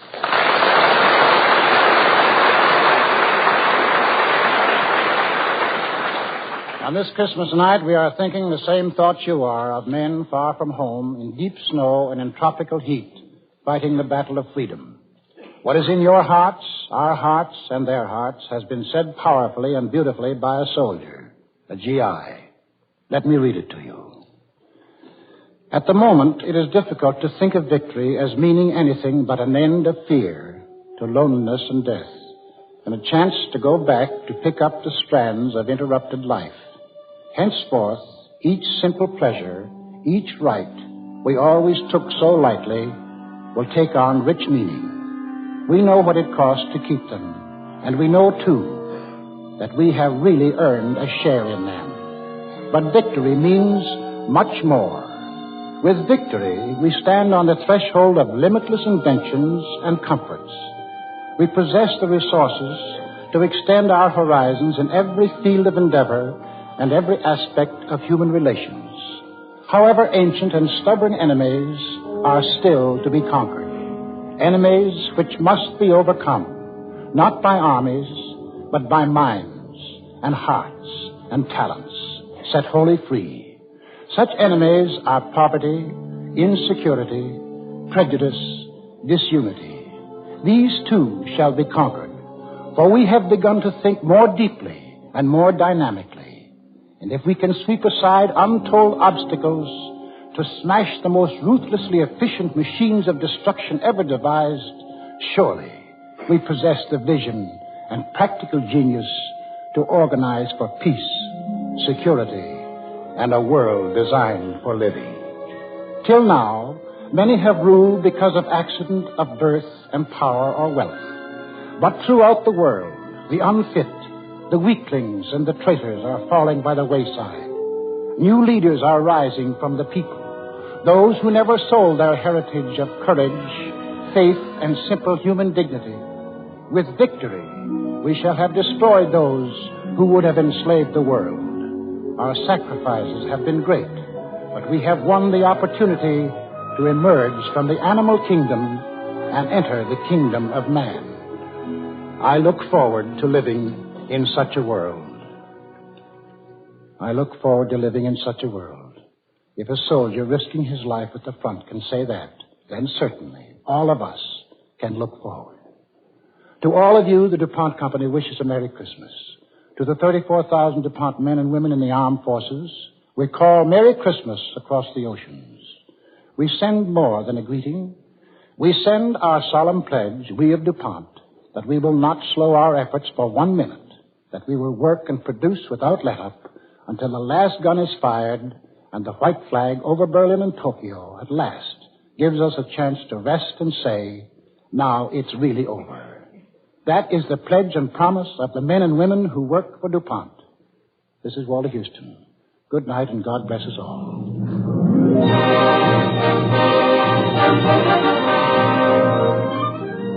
Next week, the Cavalcade of America will bring you Anne Harding in Westward the Women, the story of Abigail Scott Duniway. Abigail Duniway, a farmer's wife, lived in the Oregon Territory in 1850. She managed a household. She raised 4 children. She was an average woman of that place and time with one difference, and this difference was an idea born in Mrs. Duniway's kitchen, an idea which today affects the life of every American woman who fought for it. Listen next week to Westward the Women, starring Anne Harding on the Cavalcade of America.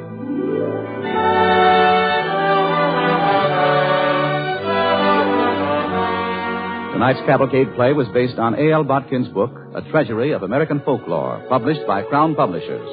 For use of special songs, Cavalcade is indebted to Woody Guthrie, and for their arrangement and direction to Earl Robinson. Heard in the program was the Sportsman's Quartet. The orchestra was conducted by Robert Armbruster. This is Gain Whitman sending you season's greetings on behalf of Cavalcade sponsor E.I. DuPont de Nemours Company of Wilmington, Delaware.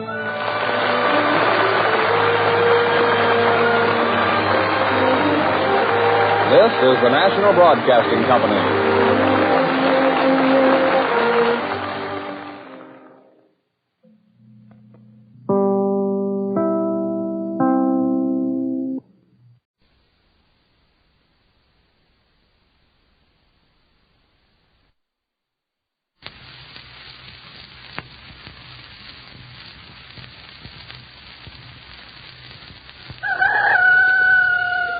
Wake up, America. Time to stump the experts.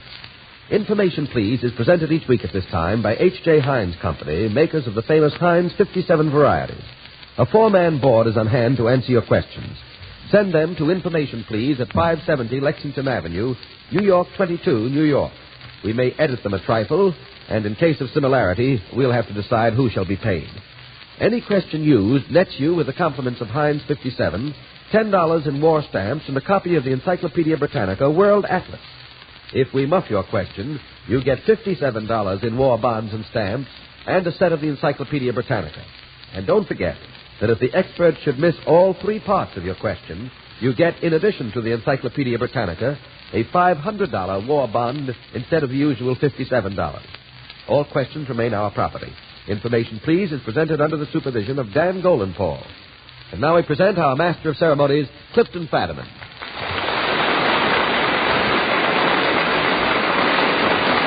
Ladies and gentlemen, it's a great privilege for us to be here at the Naval Hospital in St. Albans, New York, where we're spending Christmas with some of the veterans. Our broadcast is originating now from the auditorium of the hospital. And our quartet of experts this Christmas night consists of Mr. Franklin P. Adams and John Kieran of the New York Sun, who welcome as their guests Judge James G. Wallace of the New York Court of General Sessions and our old friend, the man radio folks call Master, Mr. Fred Allen. And Fred's just back from Hollywood. How'd you leave the place, Fred? By request, Mr. Fadiman. No, I didn't mean that. I've been out there all summer making a picture called It's in the Bag for United Artists, and whenever I make a picture in Hollywood, I find it advisable to leave before the picture, because if the picture ever leaves before I do, that'll probably be my artistic end. I'm not sure. Well, there's always a job open for you here, Fred. Thank you. You know how it is. I know. Gentlemen, we're going to begin now with a question from W.L. Schmidt of Atlanta, Georgia. It's a three-part question. Get 2 out of 3. Who made the following classic remarks, and what was the occasion? Now, the first remark is, "That's all right. I've got my gloves on." That's all right. I've got my gloves on. Who said that? Under what circumstances? I get a blank look. I get 4 blank looks. Judge, is that your hand? I'll take a chance if nobody else wants to. Go ahead. Beau Brummel? No. It was Mark Twain. Mark Twain was once visiting the famous painter Whistler, and he was examining an unfinished picture of Whistler's, and Whistler said, "Look out, it's wet." And Mark Twain said, "That's all right, I got my gloves on." Never heard of it. Never heard of it? No, sir. Didn't even know he was sick. You can add it to your repertory, Fred. Thank you. Well, that's 1 wrong. Now let's get the next 2 right if we can. Who said, "What would you do for an encore?" And under what circumstances? Mr. Allen. I think that was Mr. Hammerstein who had the Hammerstein Theater years ago. That's right. Under what circumstances did he say? Well, I believe he used to book more or less sensational acts at the Hammerstein. If you got out of jail or something, you'd get a week's work there as a headliner without talent if you just had a record. But I believe someone came up and said they would, the party said he would commit suicide on the stage for an act. And the Hammerstein said, "Yes, that's all right, but what would you do for an encore?" Right. Incidentally, he didn't work there. P.S., he didn't get the job. And now the third of these remarks. If I had my gag writers here, you wouldn't talk that way to me. Who said that? Under what? Mr. Allen. I was having a battle of alleged wits with a Mr. Benny of California, and I believe during the course of the battle of alleged wits, Mr. Benny pulled this alleged witty remark. Or it may have been Hope and Crosby. It was 2 guys on the radio. I think Benny and I... right enough. Benny That's 2 out of 3. Now, gentlemen, try this one from Nina Haughter of Brooklyn, New York, and get all. It's a 2-part question. This is going to be tough on the audience. We ask you to identify by singing the familiar songs with these rhymes. I'm going to give you the 4 rhymes, the ends of the lines, and you have to sing the song that, accompanies the rhymes. The first set of rhymes is days, prime, days, time. Okay, Judge. She may have seen better days when she was in her prime. She may have seen better days once upon a time. Though by the wayside she fell, she may yet mend her ways. Some poor old mother is waiting for her, who has seen better days.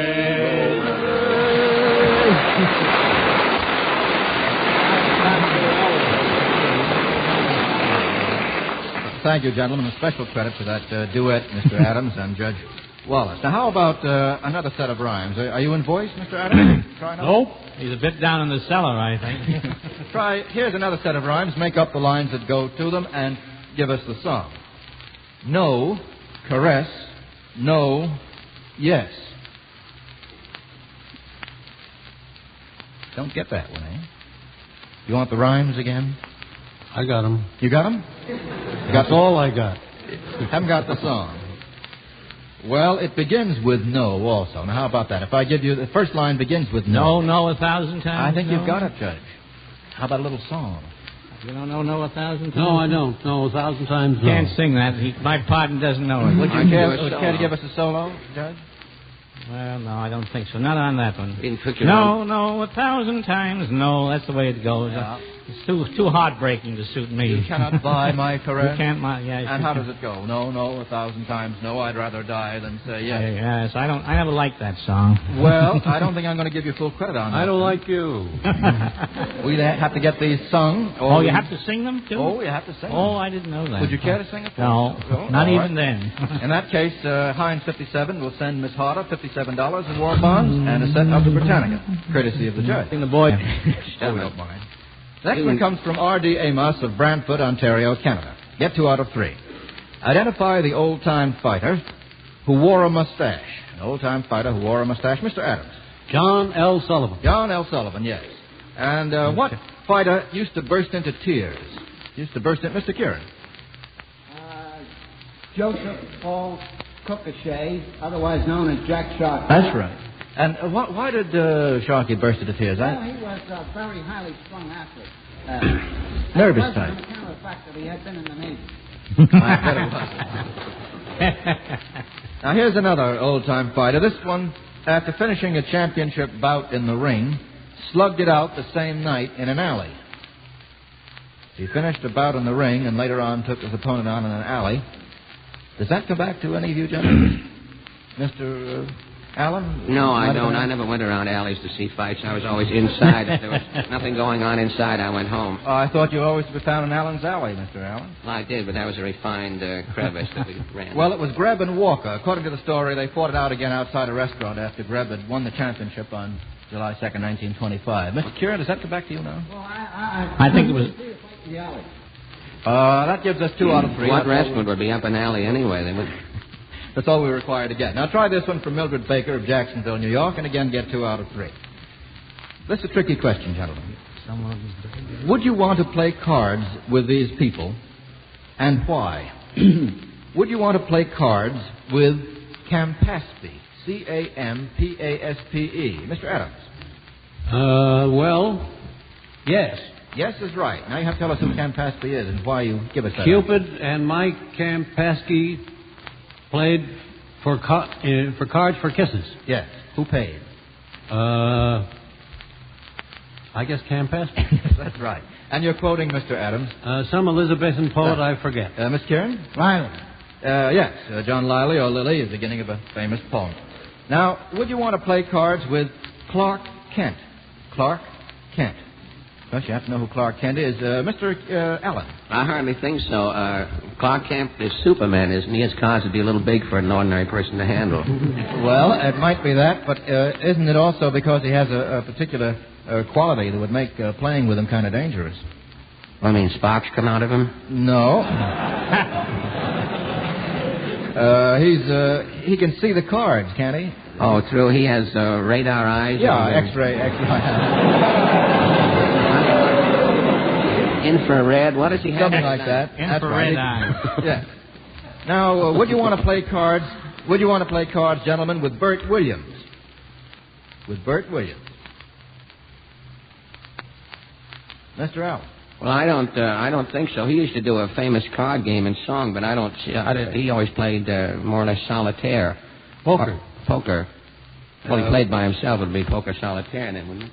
The other people are always mythical, so I don't see how I could play with them unless I was a mythical person. Did he win or lose, Mr. Allen? He always won, as I remember. Mr. Adams? He lose. He lose. Yes, that's right. He lose. And therefore, you'd want to play with him, wouldn't you, on the whole? I wouldn't. I don't. I scorn such methods when I play cards. I'll take your answer. That gives us 2 out of 3. Now, try this one, gentlemen, from Milt Hoffman of Minneapolis, and get all on this. This apparently is not too hard a question. According to tradition, or humorous tradition, in what city would a letter carrier's life be unsafe? Judge Wallace. In Philadelphia. Why? Because they might shoot him thinking he was a Confederate soldier. That's right, Judge. I see your memory goes back a long way. Now, in what city? The judge will never hold court in Philadelphia, I'm sure. I've got to change of venue. He'll never hold court below the Mason-Dixon line, either. In what city would a policeman have to drag a carcass a block? In what city? Mr. Adams. Brooklyn. Brooklyn is right. And why, Mr. Adams? Because he was supposed to find a horse on the corner of Joralemon and Kosciuszko Street, and he dragged it along to Myrtle and Fifth because he could spell them. Very good. By the way, Mr. Adams, I'd like to see whether you're any better. Can you spell Kosciuszko Street for us? I'll spell the street. You spell Kosciuszko. Kosciuszko? Mm-hmm. Kosciuszko. That's very good, Mr. Adams. Very good. You've got Freedom the Street vote. when Kosciuszko fell. That's the one. And now, in what city, gentlemen, in what city is conversation severely restricted? According to a humorous verse, or doggerel, in what city is Mr. Curran? Home of the bean and the cod, where the Cabots speak only to Lowells and the Lowells speak only to God. Boston. Boston, right. There were some Lowells in Boston who were atheists and spoke only to other Lowells. They did. I think it's where the Lowells speak only to Cabots and the Cabots speak only to God. Yes. Ladies and gentlemen, ordinarily at this point in the program, Ben Grauer brings us a message from the H.J. Heinz Company. But tonight, our sponsors have asked me to say a word on their behalf and for the whole Information Please group. I know I speak for them and for all of you when I say that on this night, above all other nights, our hearts are full of the thought of how much we owe to others and how little we can give them in return.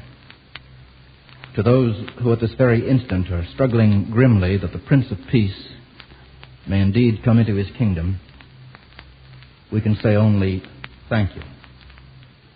And to you men of the Navy, our audience gathered here at St. Albans, to you who have already done your share, what can we say but the same two words? Thank you. And now, ladies and gentlemen, we'll go on with our program with a question from B.M. Babcock of Omaha, Nebraska. I want you to get 2 out of 3, if you can, on this. It's all about birthdays. Burglars? Birthdays. Not burglars, Judge. Birthdays. Judge thought he was going to have a holiday here. Burglars. Who always celebrates his birthday in June? Always celebrates his birthday in June. Mr. Allen. Any man born in June.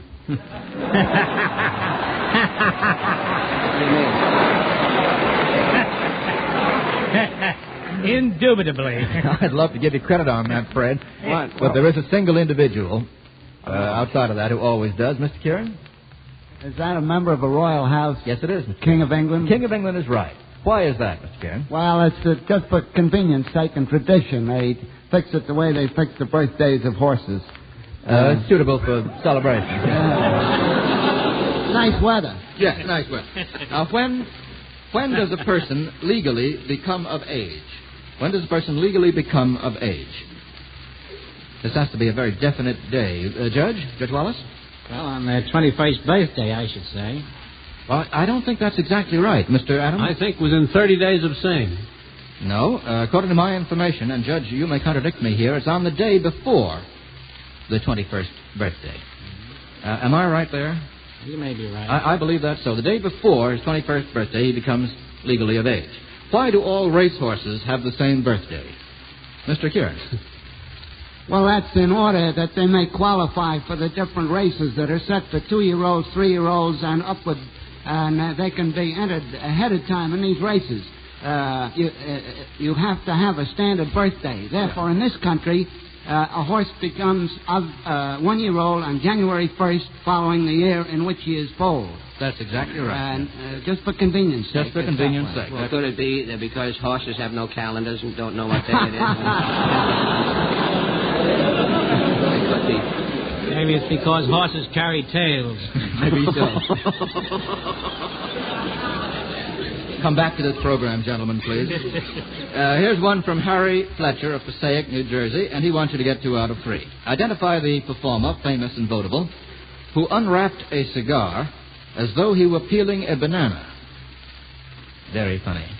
Unwrapped a cigar as though he were peeling a banana. Who did that in votable, Mr. Allen? Might be some clown, Toto, or Joe Jackson, or someone of that sort. Well, it was Billy B. Band. Billy B. Band. A little before my time. Billy B.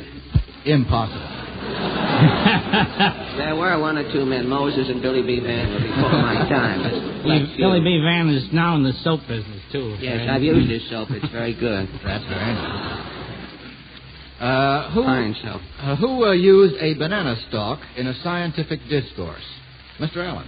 Dr. Rockwell. What do you use the banana stalk for? He used to give a lecture on the spine, the effect of certain foods and things on the spine, and he used the banana stalk to illustrate the spine and the vertebrae. Yes, very well put. And who produced bunches of bananas from under his overcoat? As long as we're still on the banana. Mr. Allen. That was a continental clown, a fellow named Robbins, A. Robbins. Yes. Musical clown. Yes, and very good, too. How'd he do it? Well, he had collapsible bananas. The bananas had no skins. They were papier-mâché bananas that collapsed, and some way he was able to conceal them under his clothes. He also produced a lot of other things. Yes, you're taking all the glamour out of his act, Allen. But that's you only asked me about bananas. He produced a train, as a matter of fact, which came in very handy to with the travel shortage, and later the train blasted and Robbins disappeared. Well, that gives us 2 out of 3. Try this one now from Anna C. Coughlin, New York City, and get all on this. By golly, it's another singing question. I'm going to give you a newspaper headline which should suggest a familiar song, and you're to sing the song. I'll give you try to summarize the plot of the song in a newspaper headline. Is that clear? Mm-hmm. The first headline is, Jilted Girl Forgives Betrayer. Jilted Girl Forgives Betrayer. And now, what song would that be that has that for part of its plot, would you say? That's the curse of an aching I'll have to get this song for us, Mr. Kieran. Is the judge going to sing it? I think he is, yeah. Aren't you going to sing it? What's this $57? You made me up what I am today. That's it, Judge. Well, how about that, Adam? Shoot. You made me what I am today. I hope you're satisfied. You drag me down and down until the soul within blasted each and every hope. You pulled me from the start. But though you're not true, may God bless you. That's the curse of that aching heart.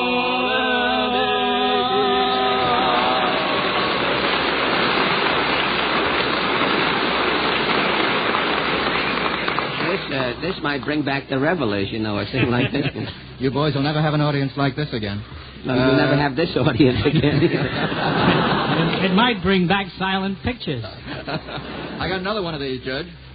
Broke in Hartford, still believes in sailors, is the plot of this one. Broke in Hartford, still believes in sailors. Now, there's a credulous girl. Does that come back to you, Mr. Adams? Broke in Hartford? In Hartford, Connecticut. Connecticut? Certainly. No, I've been that way. Come back to you, Judge? Broke in Hartford, still believes in sailors, huh? She was just a sailor's sweetheart. Does that come back to you now? No. She was just a sailor's sweetheart, and she loved her sailor lad. But he left her broke in Hartford. He was all she ever had. Still doesn't come back. Never heard of it. Never heard of the girl. She still believes in sailors, and she's true to the red, white, and blue. And although she's barred from the Navy Yard, she loves her sailor boy, positively. It touches us very deeply. We never heard of the lady. Nevertheless, good. Hines 57 cents, $57 to Miss Coughlin on that, and a set of the Britannica. Judge, you're going to be very popular with Britannica users from now on. Mary Wright, get one for years. Mary Wright of Philadelphia sends this one in. It's a 2 out of 3 question. What were or are these advertisers trying to sell? I'm going to give you their slogans, or advertising catchphrases. What are they trying to sell?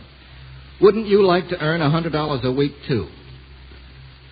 Wouldn't you like to earn $100 a week, too? Mr. Kieran? I think that was selling magazine subscriptions. Not exactly. Somewhat along the same line. Books? Well, in part, Mr. Adams. A writing scheme. You're very warm, Mr. Adams. It's the International Correspondence School. Oh. Use that line. The ICS business course and other courses that they would sell by mail. Remember it now, Mr. Kieran? All right. Lift up your head, Mr. Kieran. It's not tragic. Now see if you can get the next one.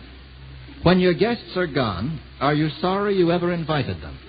Who's trying to sell what with that advertising catch line? When your guests are gone, are you sorry you ever invited them? Mr. Allen. Emily Poe's book Emily of etiquette. Poe's book of etiquette, that's right. Yes, Did you sir. ever buy one, Mr. Allen? No, but I often wished I had. I have one, as a matter of fact. I've read part of it. What But we haven't enough food to go with the manners. I mean... We with that plight, you'd have no time to eat. You're so busy with the equipment, you have no time to bother with the food. But in principle, it's all right. Now I'm going to give you one more advertising catch line. Does your cigarette taste different lately? Selling what? Mr. Allen. Well, it used to concern the Raleigh cigarette, I think, but it's used as a memory test now.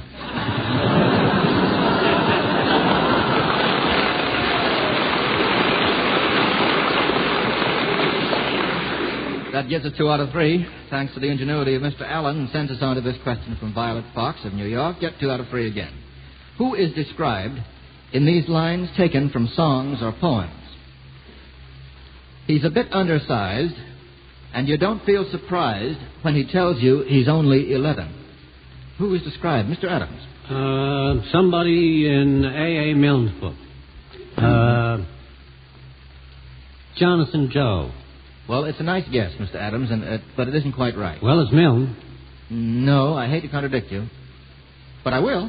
It's from Gilbert and Sullivan. It's the attorney in the Lord Chancellor's dream, remember? That's right. And bound on that journey, you'll find your attorney who started that morning from Devon. He's a bit undersized, and you don't feel surprised when he tells you he's only 11 and so forth. That's right. Catching The Adams. Nightmare. Pardon? The Nightmare. Dream. That's the one. Catching Adams on a Gilbert and Sullivan question is a real triumph. Now, the second one. He don't measure no more from head to toe than he do from side to side. Mr. Adams. Mr. Adams? That's Mr. 5 by 5. That's the fellow, yes. I thought it was Mail LaGuardia for a minute. And now one more of these descriptions. He had a broad face and a little round belly. If you don't get this one, gentlemen, there's going to be... Mr. Judge Wallace. Santa Claus. Yes, where would you find that description? In the night before Christmas. Is that A visit from St. Nicholas. Visit from St. Nicholas. Yes, who wrote it, Mr. Adams? Clement C. Moore. You sure? Yep. Mr. Kieran? That is now being brought up in the Harvard Law Library or some Harvard exhibit. Yes. You know about that, Judge? No, I never went to Harvard. Well, don't boast, Judge. Don't boast. Be democratic. There is a current controversy, as Mr. Kieran reminds us, which would seem to take away the credit from Mr. Moore and give it to somebody else as the author of that poem. I don't know which is right. Well, that gives us 2 out of 3. Try this one from Dwight L. Hunter of Houston, Texas. Now, gentlemen, you are to imagine yourself in a restaurant. This will be easy for you, Mr. Allen. The waiter has handed you a check, and you find that you have no money. It makes it still easier for you, Mr. Allen.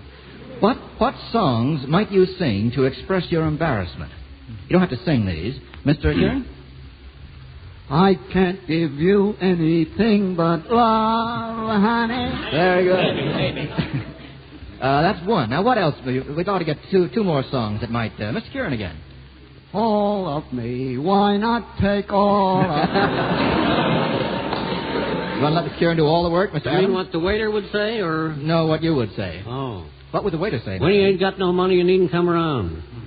Yes, that's what the waiter might say. Mr. Kieran again? I got plenty of nothing, Say you're and good up nothing there. plenty for me.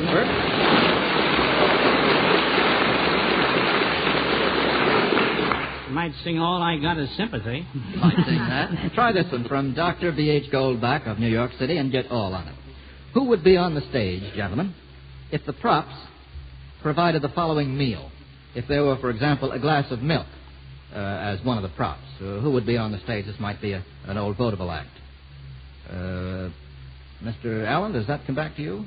No, I don't. A glass of milk? It was the Avon Comedy 4 that used a glass of milk. I don't know how. Do you remember, Mr. Allen? No, I have no idea. I remember them, but I don't remember the milk. I know. The milk wasn't recognized milk. This was a recognized act for many years, but the milk apparently didn't. Milk wasn't union. Well, there was a glass of milk on the stage, apparently. Now, in what act is a ham sandwich part of the routine? Mr. Adams. I don't know what a ham sandwich. McIntyre and Heath. They didn't have a ham sandwich. They had a ham tree. Say, that's better still. But I meant an actual sandwich. I think Bert Wheeler for many years ate a ham sandwich. That's right. Was it all through the act, Mr. Allen? Most of the act, and he cried as he sang and ate his sandwich. But apparently didn't work enough to pick up weight. He's about the same size now as he was when he started eating this. And finally, gentlemen, if one of the props is an ear of corn, what act might that be? An ear of corn? I could be sarcastic here. We could be. That might be Alan's act. No. Corn could be any comedian. This is just one ear, Adams, not a whole cornfield. Just one ear of corn, Mr. Allen. I don't remember. Well, Ed Wynn used to... Oh, yes, with his invention, the typewriter. Yes, how'd he do it, remember? Well, in the place of the bar on the typewriter, he ate an ear of corn until the bell rang, and then you knew you were at the end of the ear of corn, and you could turn it up a little and go after it. You had we only got 2 out of 3 on that. We were supposed to get all, and that means that Heinz 57 sends $57 to Dr. Goldbach and a set of the Encyclopedia Britannica. And now our Heinz reporter, Ben Grauer. Well, that's all we'll have time for. We'll have Mr. Grauer in just a minute. Thank you, Fred Allen, and thank you, Judge Wallace. It's been a nice party. The best wishes of the season to each and every one of our listeners. We've paid out tonight $171 in war bonds and stamps and 3 sets of the Encyclopedia. Next week, we'll be back at our old stand in our New York studio with Mr. Kieran and Mr. Adams. And as our guests, we'll have Moss Hart, author of the distinguished play and now the 20th Century Fox motion picture Winged Victory, and the well-known harmonica virtuoso, Larry Adler. Remember, send your questions and the correct answers to Information Please at 570 Lexington Avenue, New York 22, New York. And now, our Heinz reporter, Ben Grauer, with a final word. Speaking for the H.J. Heinz Company and all of us in these times, perhaps the most fitting words for all peace-loving people are those of Tiny Tim in A Christmas Carol. God bless us, everyone. Now, until next Monday night at the same time, H.J. Heinz Company wishes you good health and good evening.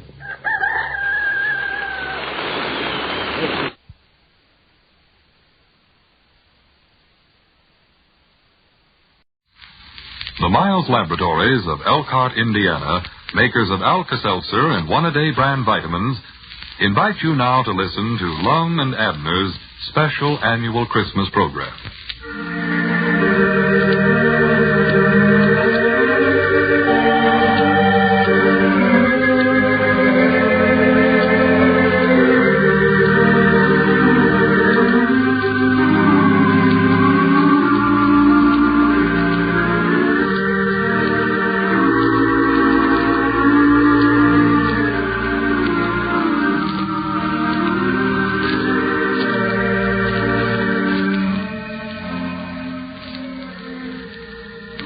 Being the Christmas season, Lum and Abner and their sponsors have wished that they might do something for you, their radio friends, that would add still more pleasure and enjoyment to the occasion. With this thought in mind, your old Pine Ridge friends are repeating their traditional Christmas program. Like the story of the Nativity itself, Lum and Abner's Christmas story has become more beautiful and meaningful with the passing of the years. It was in 1933 that they first told this simple legend of a humble event that took place here in America, in Pine Ridge. A tale which reflects the story of Bethlehem's wondrous miracle. And now, once more, we invite you to listen to Lum and Abner's Christmas story. As we look in on the little community of Pine Ridge now, a picture of complete peace and contentment greets our eyes. It's a clear, still evening this Christmastide night, and the whole countryside is wrapped in a clean, white blanket of snow, which has fallen rather heavily all day long. Here and there on the deserted streets, we see an occasional home where the lights of a Christmas tree in the front window still twinkle in the dark of the night. As we pass through town and come to the outskirts, we catch up with 3 old fellows trudging along through the snow on the road which leads from Pine Ridge out into the countryside. Getting closer, we see they are Lum, Abner, and Grandpappy Spears. And as we join them, we find that they are on a real Christmas mission. Listen. You're sure we're headed right now, are you, Grandpap? Yeah, I know this is the way. See, Doc Miller rode his horse over here. You can see his tracks there in the snow. Well, it must be the old Gaddis place, then. That's just about where it's at. But there ain't nothing but the barn left over there, though. That house burnt down 2 or 3 years ago. Well, Doc says it's due east from that road where we turned off there. Due east, huh? Which way is east? I ain't paid no attention to the directions. Well, wait a minute. Whereabouts is the east star? Hey, there it is, right ahead of us. Yeah, we're going right, man. Don't worry about that. Yeah, we can just follow the east star. Yeah, that ought to lead us to it. How'd you find out about these folks, Grandpap? Well, Doc Miller and his woman ate dinner over at our place, and we was sitting there visiting after we got done eating, and directly the telephone rung and told Doc to get right on over here. Well, who done the calling? Oh, some feller named Joe something or other. Forget what he did call his name. He had went over to some neighbor's house to call. Said they'd been into the county seat to pay their taxes, and they weren't no room at the hotel, so they come out here to this old barn to spend the night. Well, this ain't fitting weather. They have to stay out in the barn. And they said they was sort of expecting the baby to be born tonight, huh? Yeah, that's the reason they called Doc Miller. What's the matter, Abner? Doggy's my arms is getting tired. Oh, here, let me carry them blankets a while, and you can carry this oil heater. Is that box of groceries getting heavy, Grandpap? No, I'm all right. We ought to be there directly anyway. Yeah, this snow tire's about out walking to it, you know. Well, maybe we're walking a little fast for you, Abner. Here, you take the lantern, too. Yes, sir's mighty thoughty of you fellers to come over here tonight this way. I sort of hate to call you to get out on Christmas, but after Doc left, me and the woman got to talking about how pitiful it was that couple was having to stay out here in this old barn with nothing to eat and all. Why, sure. I'm just glad you called me, Grandpap. Just proud of a chance to help. Yeah, this makes it seem more like Christmas to me, doing for somebody else. You know, you just can't do things to make other folks happy without making yourself happy at the same time. Trouble with a lot of us, we sort of lose the Christmas idea altogether. Think too much about ourselves. The real Christmas spirit is a happiness we get out of making others happy. Why, yeah, sure. Now, there we was, just sitting there at home. Thought we was enjoying ourselves. These folks out here spending Christmas in an old barn this way. No, wouldn't have been no Christmas to it if you hadn't called us up, Grandpa. Well, I knowed in reason I could depend on you fellers. Now, here, men, if it's the old Gaddis place, we ought to be able to see it from the top of this hill here. Wait a minute. I believe that's the barn yonder, ain't it? Yeah, that's where they're at. So where's the world? Well, that's due east from where we is at, all right, for there's the east star there right over the top of the barn. Yeah, there's Doc's horse tied to the fence there. Yeah, this is the place. See the light shining through the cracks in the wall? Yeah. Yes, sir, that's a shame that them folks never let some of us know that they needed a place to stay. We've got plenty of room right over at the place. We'd have been glad to have them.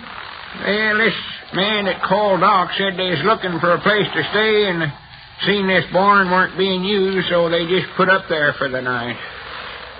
Whereabouts do they live at, Grandpap, did he say? Why, yeah, they're from over about Pleasant Valley somewhere, I think. Pleasant Valley? Yeah. He told Doc he never had no cash money, taking every nickel he had to pay his taxes, but said if he'd make this call, said he'd work it out quick as he could. Well, old Doc never refused a call in his life, I don't reckon. No. I've knowed him to get up in the dead of night, in the worst kind of weather, to go call on the sick, when he knowed before he went that he never would get no pay for it. Oh, yeah. Yeah, I don't know what we'd do without old Doc here in this community. Whilst there's some that says his methods is a little old-fashioned, Grannies, I'll take my chances with him every time. Yeah, he's pulled me through the shadows time and again. Yeah, Wallace said Doc never practiced medicine for what money he got out of it as much as he does for the good that he can be to his fellow man. Oh, yeah. No, sir, if there ever was a man that's got a preserved seat in the better world, it's old Doc Miller. Yeah. We better not be talking too loud, fellers. We don't want to disturb them none. No, let's all be as quiet as we can. Yeah, put this stuff down. Arms are tired. Oh, mine too. We gotta let Doc know we're here somewhere or other. I reckon it won't hurt nothing to tap on the door sort of general. No, go ahead, Lonnie. More likely be needing this oil stove. I don't hear a sound in there. I don't believe you knocked quite loud enough, Lon. Maybe they never heard you. Wait a minute. Here comes somebody at the door. Oh, howdy, Doc. Well, hello there. What are you three old codgers doing out here this time of the night? Why, we just got to thinking after you left, Doc, these folks might be needing something. Yeah, Doc, we brung an oil stove and some bed covers here. And here's a box of groceries. Well, they're sure needing them, then. Haven't any heat of any kind in there. Using what little hay was left for a bed, I piled it all up in the manger and made a pretty good bed, but now these covers will come in awful handy. Oh, how's the lady, Doc? Well, getting along as well as could be expected, Lon. Well, I'll take these things on in and have her husband light this heater and warm the place up a little. Yeah. You men had better stay out here for a little while. Oh, yeah, sure. You go ahead, Doc. We'll wait out here. If there's anything we can do, Doc, let us know. Yes, all right. Thank you, Grandpap. Doc, what kind of work does this feller do? Why, he said a while ago that he was a carpenter by trade, Lon. Said he'd been out of work for quite a while, though. Well, I'd better get back inside. Yeah, sure. Said he was a carpenter, huh? Yeah. I was just thinking, Abner. We've been talking about building that loading platform at the back door of the store. I think it's a pretty good idea to get this feller to help us. Yeah, that's a good idea, Lon. And we might get him to do a little fixing up in the store there, too, while he's at it. Well, he'll want to be nigh his wife and baby for a few days now, I reckon. Why, sure. Quick as Doc thinks it's safe for him to be moved, I'm going to just insist on him coming right on over there to our place and staying. Yeah, that'd be the best place in the world for him, Grandpap. Aunt Charity, that woman of yours, could take better care of him than anybody I know of. Yes, she'd get a sight of enjoyment out of looking after the baby. Just loves children. Oh, me. That woman of yours, Grandpap, has mothered every young'un in the community, I reckon. I was just thinking here. Here we are, three old codgers, getting along in years, standing around out here waiting for a little baby to be born. It's sort of like as if we was waiting for somebody to take our place. Well, of course, we don't like to talk about such things, I reckon, but we've about served our time then, I reckon. It won't be long before we'll have to move on. There'll be somebody else to take our place. Oh, yeah, sure, they'll soon forget about us. It's sort of like the years. Here, 1944's almost gone. There's been a lot of things happen, but it'll soon be forgot. There's been lots of joys and happiness. And on the other hand, there's been lots of heartaches and lots of blasted hopes. But there's a new year coming, and we'll all get to start all over again. Here'll come 1945, bringing new hope and new courage. And we're sort of like the years, us three old fellas. We're sort of like 1944, and we're waiting on 1945. The little baby in yonder. Well, it's just like I've always said. Wait a minute. I believe somebody's coming to the door. Oh, maybe it's Doc. Any news yet, Doc? Well, men, it's a fine baby boy.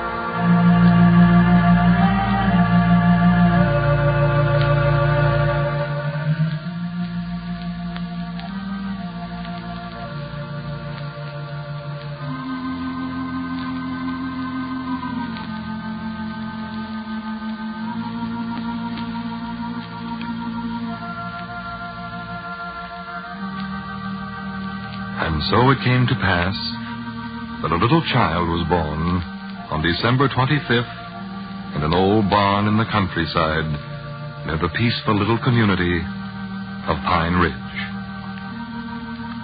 Friends, we hope you have enjoyed this Lum and Abner's traditional Christmas story. May the spirit of peace and goodwill which it brings remain with you through the years to come. This is the Christmas wish for you and yours from Lum and Abner and their sponsors, the makers of Alka-Seltzer and of One-A-Day brand vitamins. A very Merry Christmas to you all, always.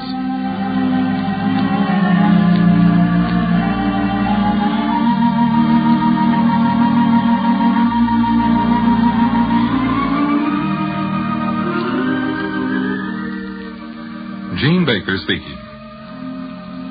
This is the Blue Network. Birdseye Frosted Foods present Birdseye Open House, starring Dinah Shore with her special guest, Red Skelton. And now here's Dinah. Oh, the weather outside is frightful, but this fire is so delightful. And since we've no place to go, let it snow, let it snow, let it snow. It doesn't show signs of stopping, and I brought some corn for popping. The lights are turned way down low. Let it snow, let it snow, let it snow. When we finally kiss goodnight, goodnight. How I'll hate going out in the storm. But if you'll really hold me tight, all the way home I'll be warm. The fire is slowly dying, and my dear, we're still goodbye. But as long as you love me so, let it snow, let it snow, let it snow. Oh, the weather outside is frightful, but the fire is so delightful. And since we've no place to go, let it snow, let it snow, let it snow.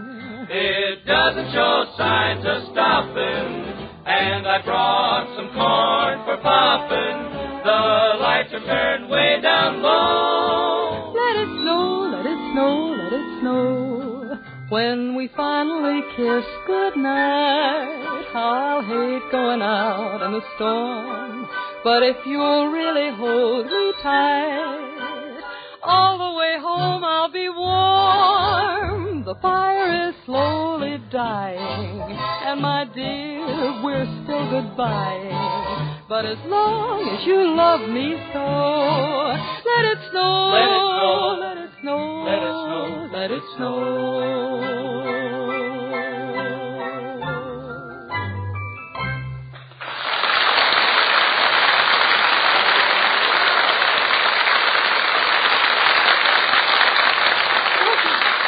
Good evening, ladies and gentlemen. Hiya, fellas. Oh, I'm fine. And now on behalf of Robert Emmett Dolan and the orchestra and Ken Lane in the chorus, I want to wish you, without fear of contradiction and to all intents and purposes, a very merry 12 days before Christmas. And now I'd like to go ahead... Dinah, is it all right if I come in? Is it all right if you... Oh, folks, it's that XGI Red Skelton.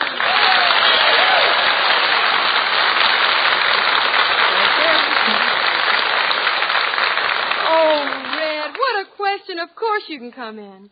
Red, you look wonderful. You haven't changed a bit. Oh, how can you possibly say that? Well, look at me. Why, after those 2 years in the Army, you know, the Army made a new man of me. What do you attribute it to? The regular hours? The exercise? Or the rigid discipline? No, none of those things. Dinah, all I am today... all I am today, Dinah, I owe to just one thing. What is that? Spam.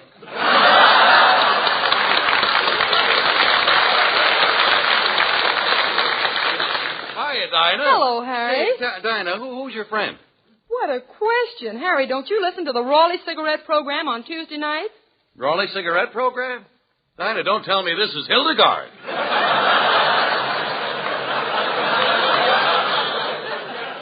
I knew I should have got a shorter haircut. Oh, Harry, don't be silly. You must remember Red Skelton. Red Skelton? Why, of course. Gee, you've been away so long I didn't recognize you at first, Red. How long were you in the Army? 2 years. Gee, 2 years in the Army's a long time. Look, Red, now that you're back, how would you like for me to do something for you in radio? Well, I've got my own radio show. Oh, yeah. Well, perhaps I can do something for you in pictures. Well, it so happens I'm starting to make a picture at Metro next month. Yeah. Well, maybe I could get you a date with a girl. Gee, right now it happens that I'm seeing a lot of Lana Turner. Uh-huh. Well, look, Red, I'd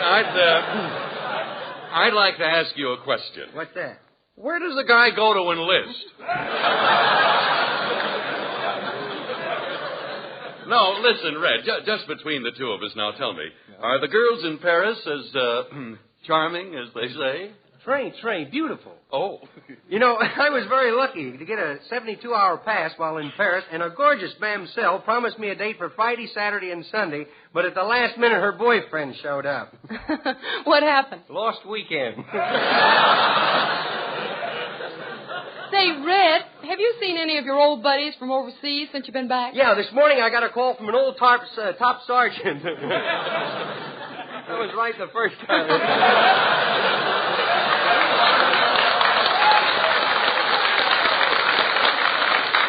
He's the guy that put me on KP for 2 weeks, and he wanted to know whether I could get him a date to go dancing with a famous movie star. So I got him a date. Oh, gee, that was sweet of you. Yeah, but he's going to have a little trouble trying to get Lassie into the Palladium. Well, I guess there's nothing too good for a top sergeant. No, and Red, I don't imagine you had any trouble finding a place to live, Are did you kidding? Right now, I'm sharing a bedroom and bath with 4 other ex-servicemen. You ought to see us. We sleep according to the Army rank we had. One of them used to be a colonel. He got the bed. One was a major. He sleeps on the sofa. The other was a captain. He sleeps in the chair. And the other guy's a lieutenant. He sleeps on the floor. What about you? Where do you sleep? Well, I'm not saying, but I'm the first one to brush my teeth every morning.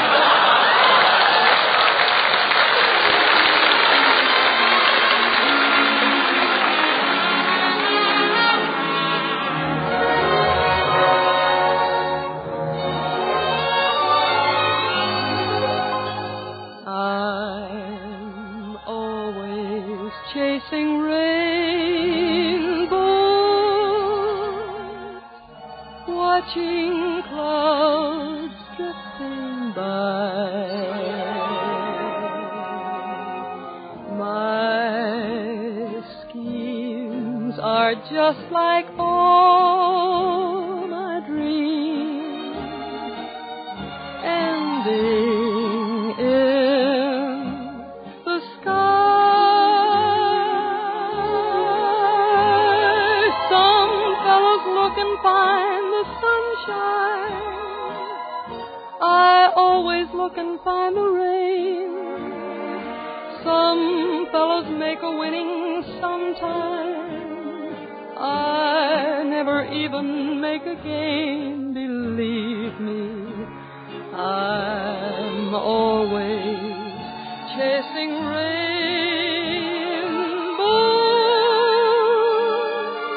waiting to find a little bluebird in vain. Some fellows look and find the sunshine. I always look and find the rain. Some fellows make a winning sometime. I never even make a game, believe me. I'm always chasing rainbows, waiting to find a little bluebird in vain.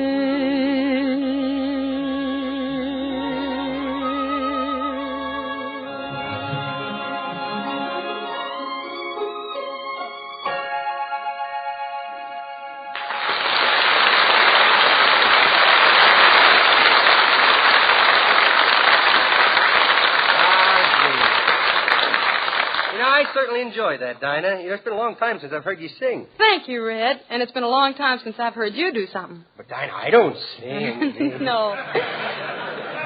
I mean that rural character, Clem. Oh, you mean Clem Cadiddlehopper? He's the one. How about it? All right. You be my Sarah Dew, and I'll be your Clem. You got it.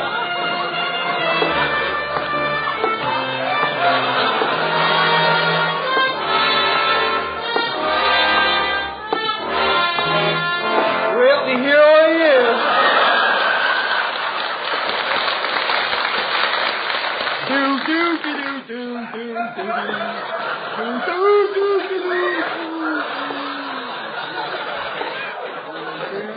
Well, here's Sarah Dew's house. They think I'll knock on the door, T.T. home. Come in. Howdy, Clem. Well, howdy doody to you, too.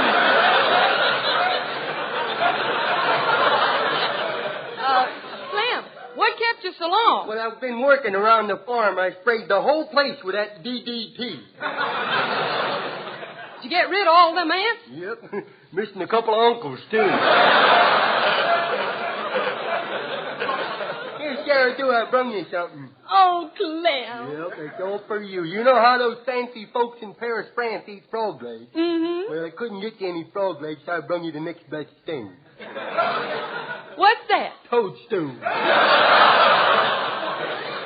Oh, Clem. Clem, you're a moron. Yeah, I know, and my dues are paid for life, too.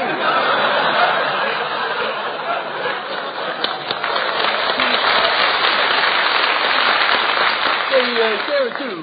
Mm-hmm. What is it, Clem? Ain't you glad you seen me? How about a little kiss, hmm? No. Oh, come on. I'll just give you a little peck. Well, all right. Well, here goes.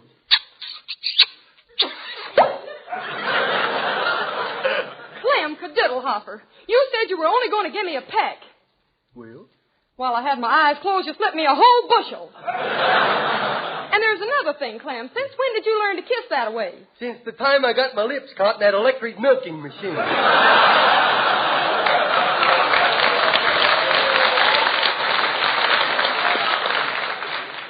Say, you look awful nice today, Clem. Don't I, though? Must be my new suit. How do you like it, huh? $15 I got this for. Oh, 2 pair of pants. Say, you look awful fat in it. Well, I'm wearing both pair of pants. Say, tell me, Sarah Dew, am I your dream man? Hmm? Nope. Charles Bourier's my dream man. Charles Bourrier? I suppose he's supposed to be charming, huh? Tell me, does his head go to a point? No. Can he make his Adam's apple zigzag? No. Can he cover his face with his ears? No. I don't know what you see in him.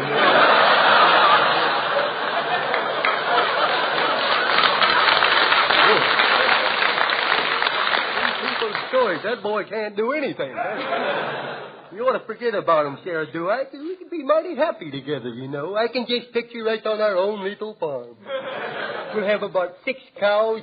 We'll have about 3 kids and 4 pigs. Yes, and they'd all look just like you. Well, that's because you're looking at my profile. It's too fast for her. She didn't get it. St. Sarah Dew, you marry me, we'll have a regular honeymoon. You mean we'll see Niagara Falls? Better than Niagara Falls. Paul says we can watch him tip over the rain barrel. Well, if you want to marry up with me, Clem, you better ask Paul. Hey, Paul. What is it, Sarah Dew? Paul, Clem's got something to ask you. Well, go on, Clem. Oh, gosh, Oh, Clem, go on. Yes, speak up, boy, speak up. Well, it's just that I want to ask you for the thing that's more precious to you than anything in the world. Oh, this is mighty unexpected, son, but I guess the time has come when I must part with the thing I love most. Then you mean I can have... Yes, son, you can have my chicken a la king. Chicken a la king? Yes, bird's eye chicken a la king. What's that? Oh, delicious, terrific, wonderful bird's eye chicken a la king. Yeah? Yes, it's back now, you know, better than ever. Do tell. Do it, tell. tender, generous cuts of bird's eye chicken, sliced mushrooms and pimentos, bird's eye green peas, snippets of green peppers. You're making my mouth water. Yeah, Nicole. And rich, smooth chicken broth and gravy. Everything in one package for your main course, Clem. And don't forget, son, she's quick frozen. Paul, I am not. Quiet, gal. I'm talking to the gentleman here. And all you have to do, son, is to pop her out of her package. You mean Sarah do? No! Bird's eye chicken a la king. Oh. Just pop it out of the package and add a little milk and heat it. And then you're ready to serve it on crisp waffles, rice, or biscuits. There's hardly any work at all connected with it. In a jiffy, you have a really delicious meal. But Paul, Clem wants to marry up with me. All right, daughter, let him marry you. And for a wedding present, I'll give him a shotgun. Oh, you hear that, Clem? Paul's going to give you a shotgun. Why shouldn't he? All the rest of his daughters are married.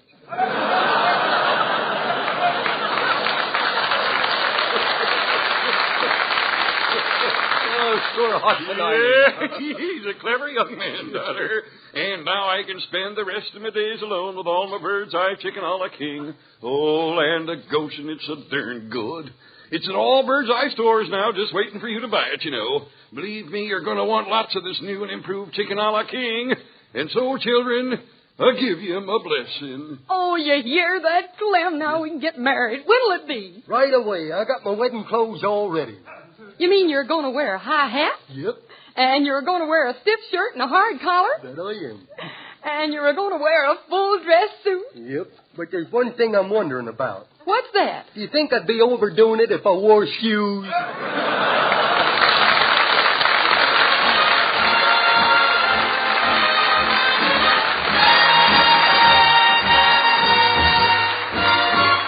Waiting for the train to come in, waiting for my man to come home.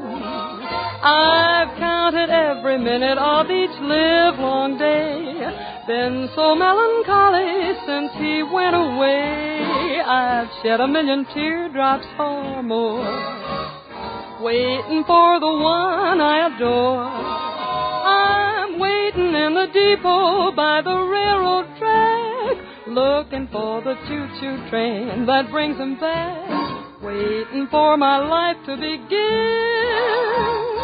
waiting for the train to come in, waiting at the station for the train to come in, waiting for the boy to come home. I've counted every minute of each livelong day, been so melancholy since he went away, shed 1,000,000 teardrops or more, waiting for the one I adore.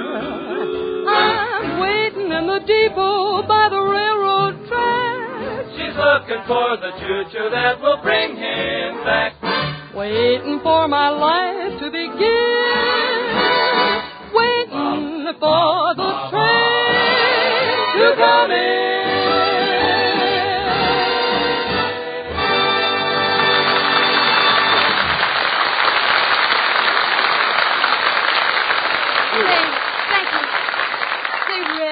There's one more thing everybody at the Bird's Eye Open House is waiting to hear you do. Dinah, you mean... I certainly do. All right, you be my aunt and I'll be the mean widow cat.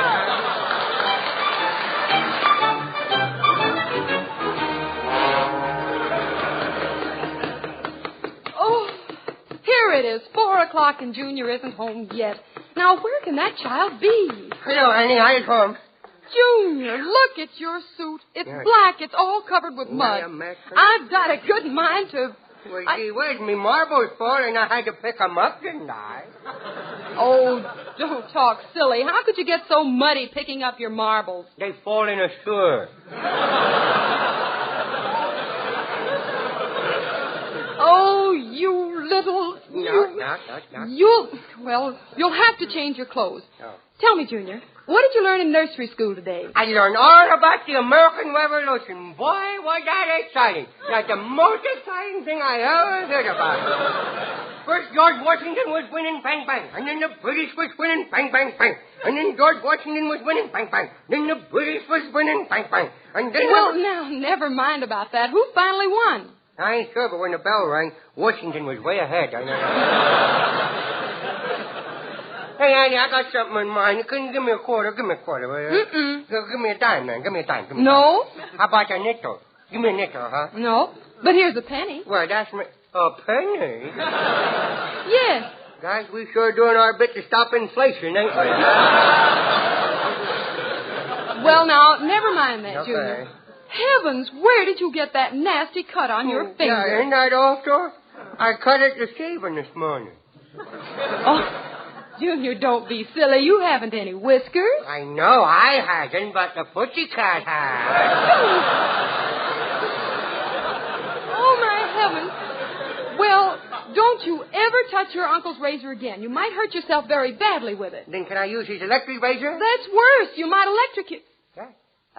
Yes, you can use it any time you want.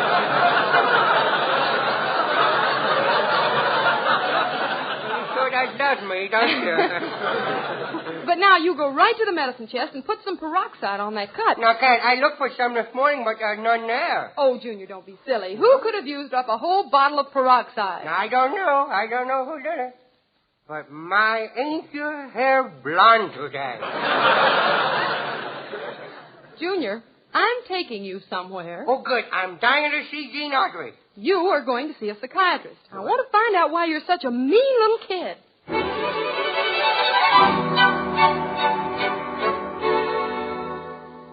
Well, I want to see Gene Audrey. Now, quiet, Junior. All these people are waiting to see the psychiatrist. Well, let him. I want to see Gene Audrey. Hey, Annie, what is psychiatrist going to do, huh? Is he going to hurt me? No. He's just going to look at your brain. Oh, well, leave it here. Let's go see Gene Audrey. Now, be quiet. Here, look at the pretty pictures in this National Geographic magazine. Oh, let me see. Oh, look at this picture here. Oh. Junior, give me that magazine.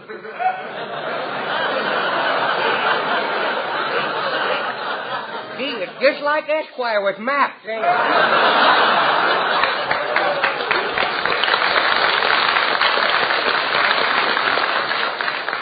Well, the doctor ought to be seeing us soon. Won't you come into my office and bring the little tyke with you? Come on, Junior. Okay. So this is the lad you spoke to me about over the phone. Yes, Doctor. I hope you can do something with him. Well, now let us see, son. Come over here. What you gonna do?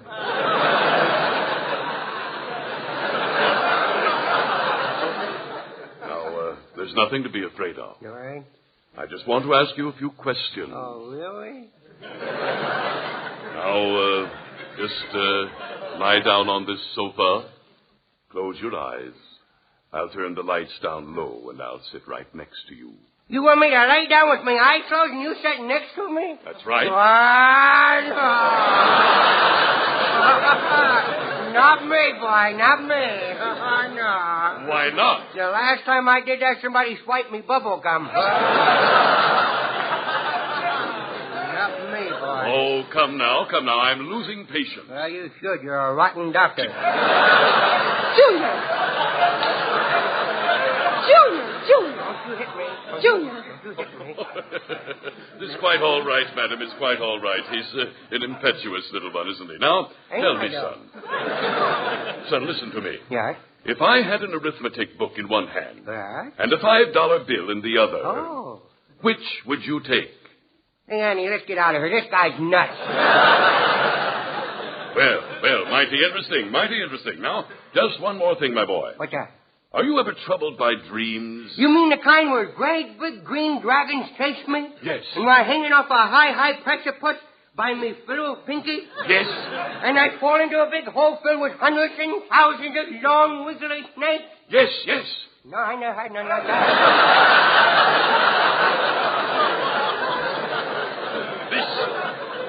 I must say, this is amazing. Why, this boy is suffering from schizophrenia. Now, you watch your language. Talk like that in front of me, Auntie. You ought to be ashamed of yourself. Doctor, exactly what does schizophrenia mean? Yeah. Schizophrenia is a subconscious mental quirk whereby the victim suffers from a split personality. Oh. Now, in this specific case, Junior is really two people. Really? Yes. On the one hand, he is a normal, good little boy. Oh. But on the other hand... Yes? He's a regular Dillinger. I get a good one, old boy, and a doing good. That's right. Junior, put down that inkwell. Put down Don't that throw it, inkwell. don't throw it. I'm gonna do it, brother. I'm gonna do it. Junior, why did you throw that inkwell at the doctor? Well, don't scold me. I didn't do that. Well, then who did it? Dillinger did it. Well, sir, now I'm going to do it. No. You hit me. Look what you did. You big sorry, look what you did. Oh, what did I do? You bit me with a schizophrenia.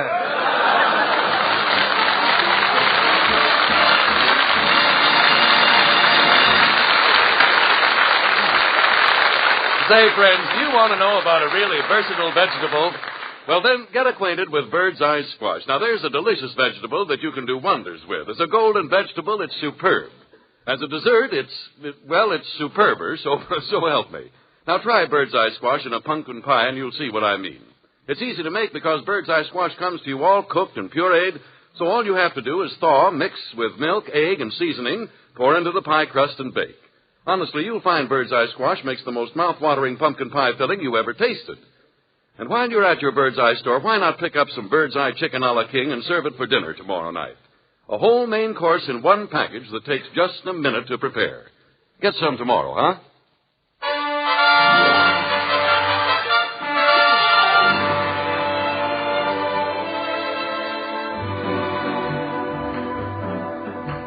When they begin the beguine, it brings back the sound of music so tender. It brings back a night of tropical splendor. It brings back a memory evergreen. I'm with you once more under the stars. And down by the shore, an orchestra's playing, and even the palms seem to be swaying.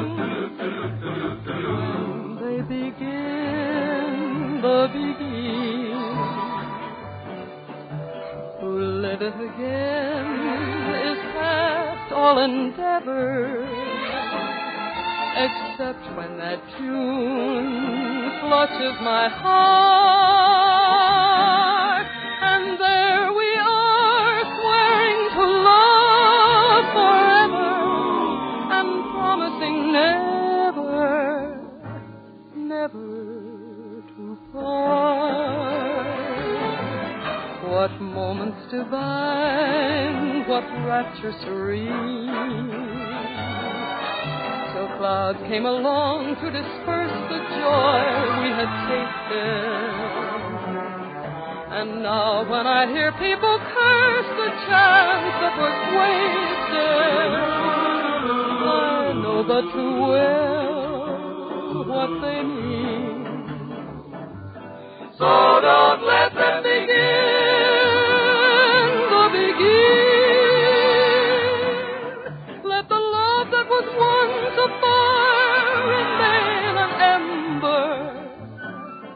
let it sleep like the dead desire I only remember. When they begin the beguine. Oh yes, let them begin the beguine. Make them play till the stars that were there before return above you.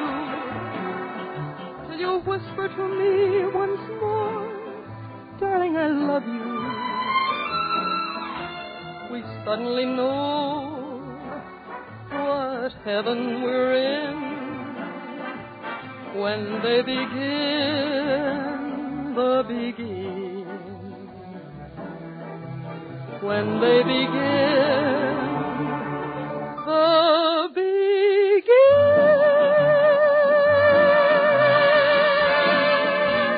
When they begin the beguine.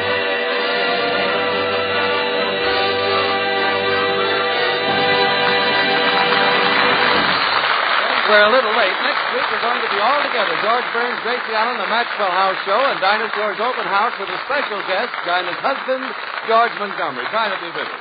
Red appeared tonight with the courtesy of Metro Golden Mare, makers if they were expendable. The Dinah Shore Show is written by Howard Harris and Sid Zelinka. Speak for Gaines. That's your dog's special way of saying, feed me Gaines. Gaines, Gaines Complete Meal. It contains meat meal, vegetables, cereals, everything dogs are known to need to help them keep healthy and happy. That's why veterinarians have recommended Gaines Dog Meal for over 16 years. Start today. Nourish every inch of your dog with Gaines. He'll speak. Speak for Gaines. America's largest selling dog food.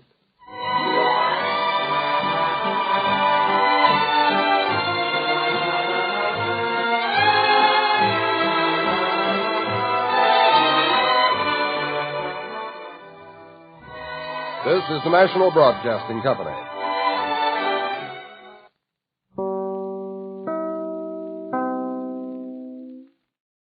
Birdseye Frosted Foods present Birdseye Open House, starring Dinah Shore with her special guest, Red Skelton. And now here's Dinah.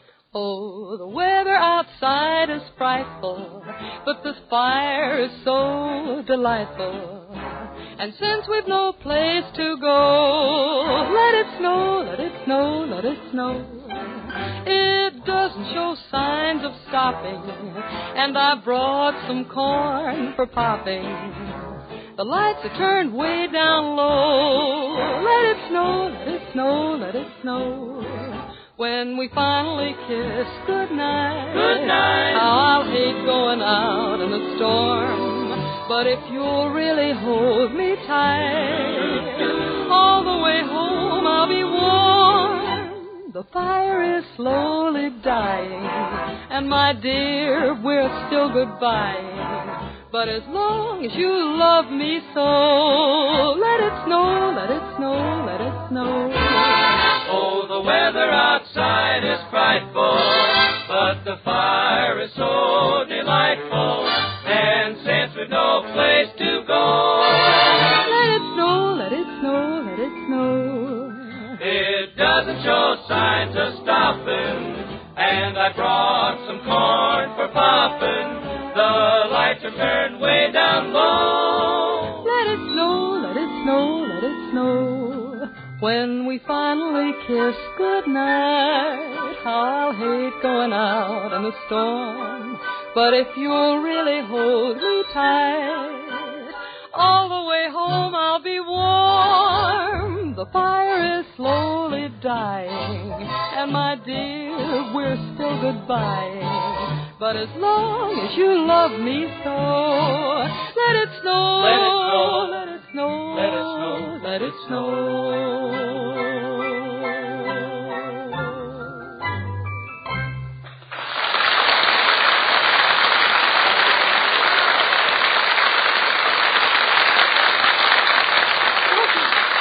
Good evening, ladies and gentlemen. Hiya, fellas.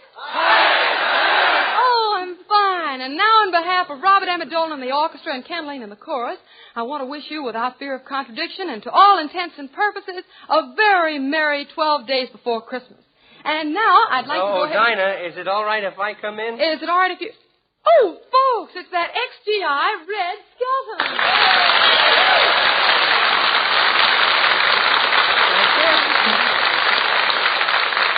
Oh, Red, what a question. Of course you can come in.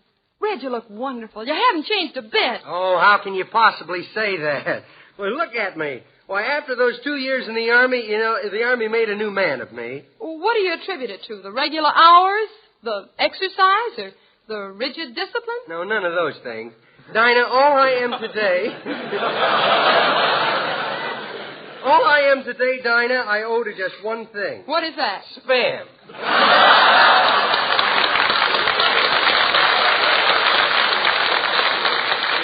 Hiya, Dinah. Hello, Harry. Hey, Dinah, who's your friend? What a question. Harry, don't you listen to the Raleigh cigarette program on Tuesday nights? Raleigh cigarette program? Dinah, don't tell me this is Hildegard.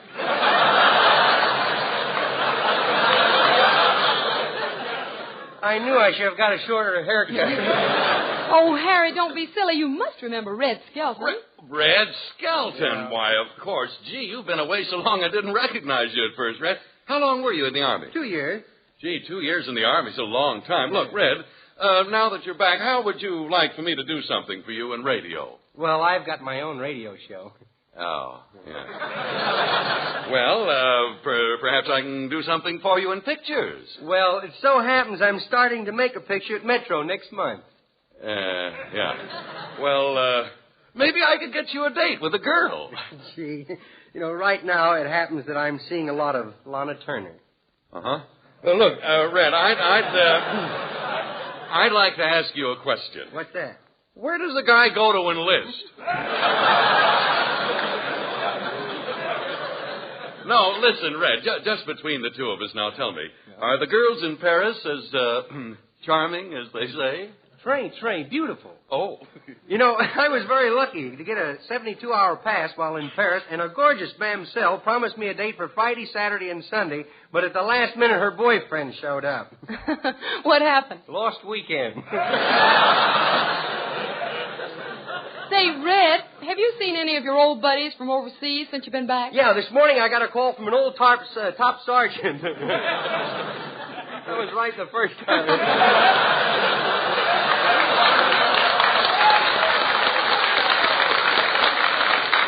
He's the guy that put me on KP for 2 weeks, and he wanted to know whether I could get him a date to go dancing with a famous movie star. So I got him a date. Oh, gee, that was sweet of you. Yeah, but he's going to have a little trouble trying to get Lassie into the Palladium. Well, I guess there's nothing too good for a top sergeant. No, and Red, I don't imagine you had any trouble finding a place to live, Are did you? you kidding? Right now, I'm sharing a bedroom and bath with 4 other ex-servicemen. You ought to see us. We sleep according to the Army rank we had. One of them used to be a colonel. He got the bed. One was a major. He sleeps on the sofa. The other was a captain. He sleeps in the chair. And the other guy's a lieutenant. He sleeps on the floor. What about you? Where do you sleep? Well, I'm not saying, but I'm the first one to brush my teeth every morning.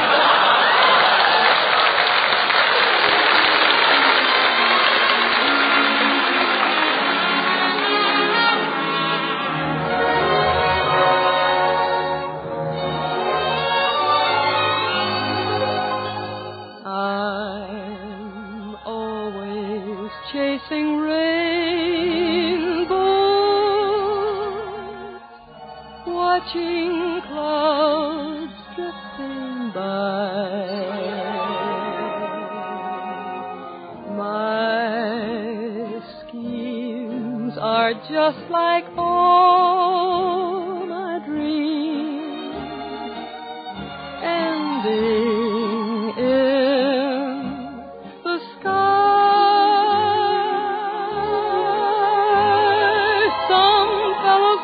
Find the sunshine. I always look and find the rain. Some fellows make a winning sometime. I never even make a game, believe me. I'm always chasing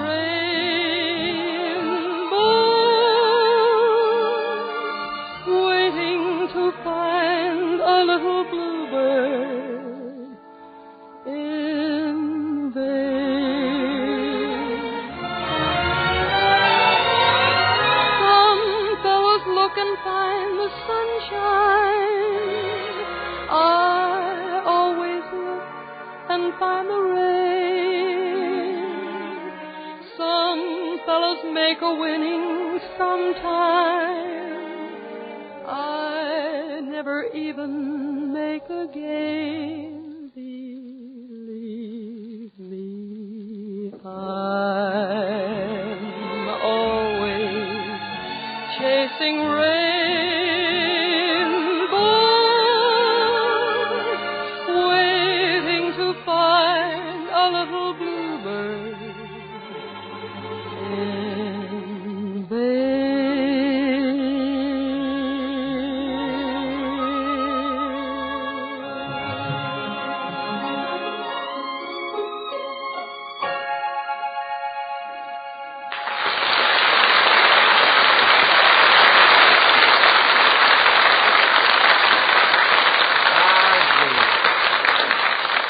I certainly enjoyed that, Dinah. It's been a long time since I've heard you sing. Thank you, Red. And it's been a long time since I've heard you do something. But, Dinah, I don't sing. No. I mean that rural character, Clem. Oh, you mean Clem Cadiddlehopper? He's the one. How about it? All right. You be my Sarah Dew, and I'll be your Clem. You got it.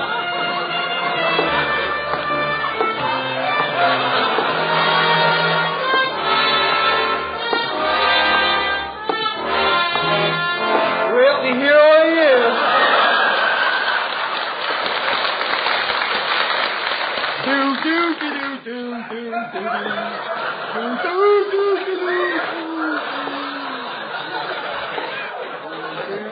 Well, here's Sarah Dew's house. They think I'll knock on the door, see she home. Come in. Howdy, Clem. Well, howdy doody to you, too.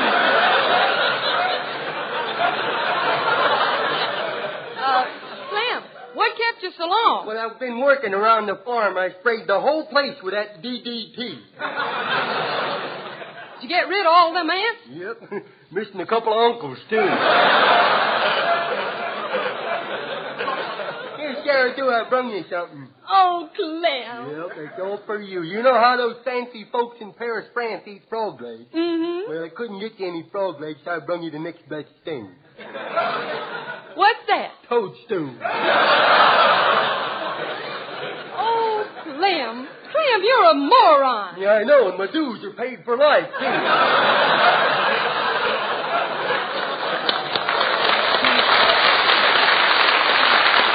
Hey, Sarah, too. Mm-hmm. What is it, Clem? Ain't you glad you seen me? How about a little kiss, hmm? No. Oh, come on. I'll just give you a little peck. Well, all right. Well, here goes.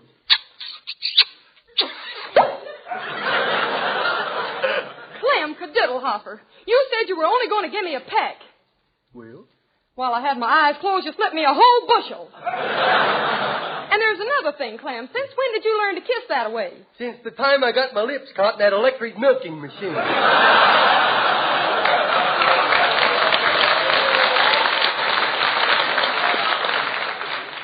Say, you look awful nice today, Clem. Don't I, though?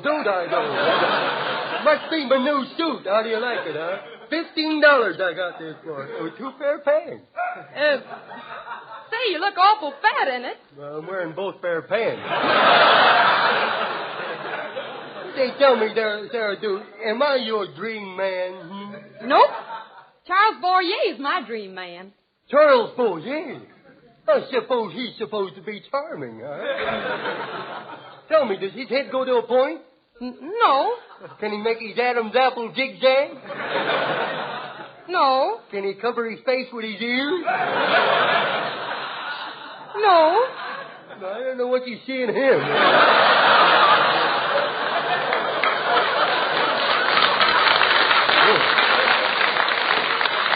People's stories. That boy can't do anything. You ought to forget about him, Sarah Dew. We can be mighty happy together, you know. I can just picture you right on our own little farm. We'll have about 6 cows. We'll have about 3 kids and 4 pigs. Yes, and they'd all look just like you. Well, that's because you're looking at my profile. It's too fast for her. She didn't get it. St. Sarah Dew, you marry me, we'll have a regular honeymoon. You mean we'll see Niagara Falls? Better than Niagara Falls. Paul says we can watch him tip over the rain barrel. Well, if you want to marry up with me, Clem, you better ask Paul. Hey, Paul. What is it, Sarah Dew? Paul, Clem's got something to ask you. Well, go on, Clem. Oh, gosh, Oh, Clem, go on. Yes, speak up, boy, speak up. Well, it's just that I want to ask you for the thing that's more precious to you than anything in the world. Oh, this is mighty unexpected, son, but I guess the time has come when I must part with the thing I love most. Then you mean I can have... Yes, son, you can have my chicken a la king. Chicken a la king? Yes, bird's eye chicken a la king. What's that? Oh, delicious, terrific, wonderful bird's eye chicken a la king. Yeah? Yes, it's back now, you know, better than ever. Do tell. Do tell. tender, generous cuts of bird's eye chicken, sliced mushrooms and pimentos, bird's eye green peas, snippets of green peppers. You're making my mouth water. Yeah, ain't it though? And rich, smooth chicken broth and gravy. Everything in one package for your main course claim. And don't forget, son, she's quick frozen. Paul, I am not. Quiet, gal. I'm talking to the gentleman here. And all you have to do, son, is to pop her out of her package. You mean Sarah do? No!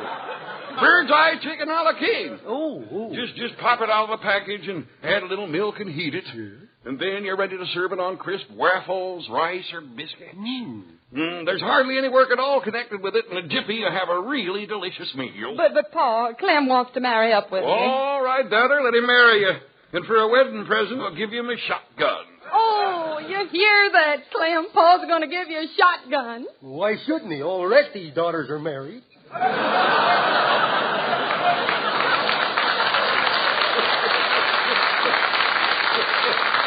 Sort of hot tonight. Yeah, he's a clever young man, daughter. And now I can spend the rest of my days alone with all my bird's eye chicken a la king. Oh, land of Goshen, it's so darn good.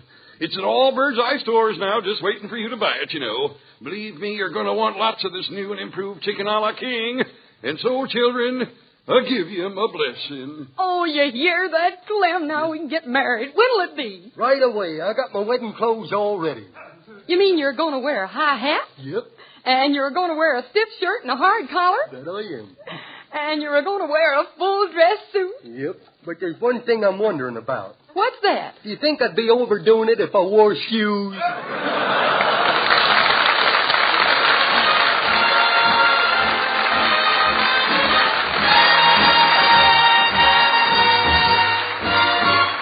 Waiting for the train to come in, waiting for my man to come home. I've counted every minute of each livelong day, been so melancholy since he went away. I've shed a million teardrops or more, waiting for the one I adore. I'm waiting in the depot by the railroad track, looking for the choo-choo train that brings him back, waiting for my life to begin,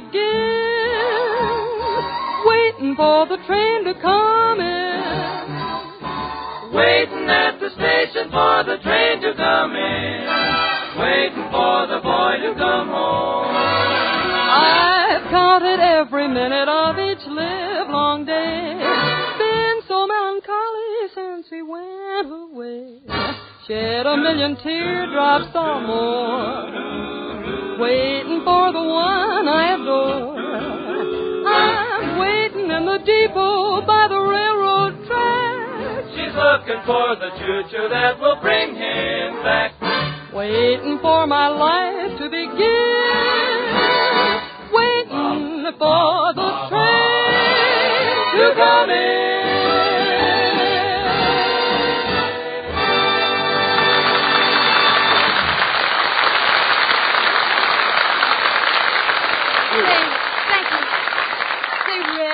There's one more thing everybody at the Bird's Eye Open House is waiting to hear you do. Dinah, you mean... I certainly do. All right, you be my aunt and I'll be the mean widow cat.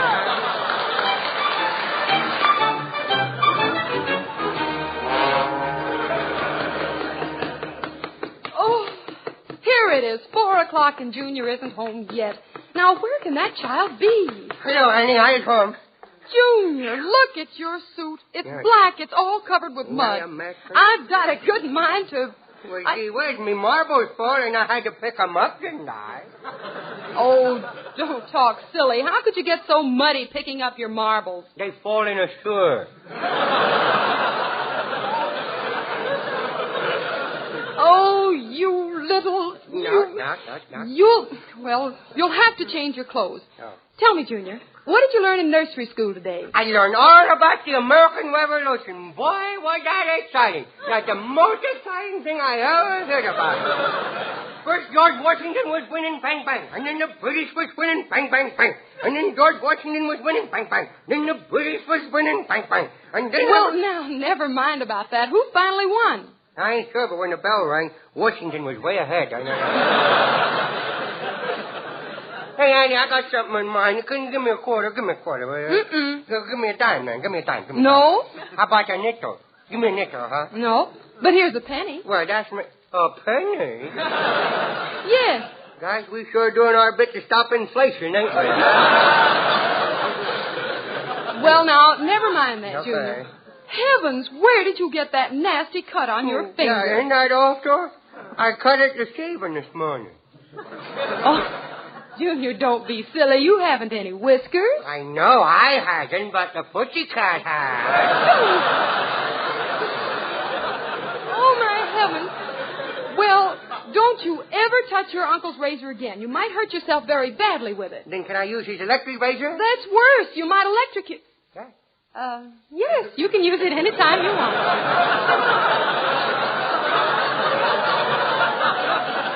Sure that does me, don't you?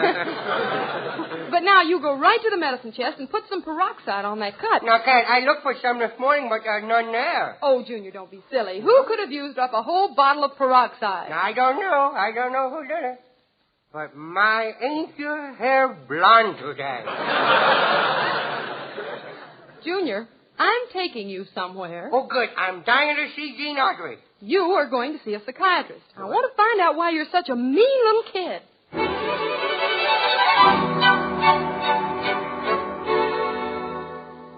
Well, I want to see Gene Audrey.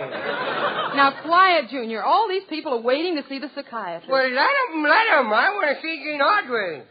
Hey, Annie, what's this psychiatrist going to do, huh? Is he going to hurt me? No. He's just going to look at your brain. Oh, well, leave it here. Let's go see Gene Audrey. Now, be quiet. Here, look at the pretty pictures in this National Geographic magazine. Oh, let me see. Oh, look at this picture here. Oh. Junior, give me that magazine.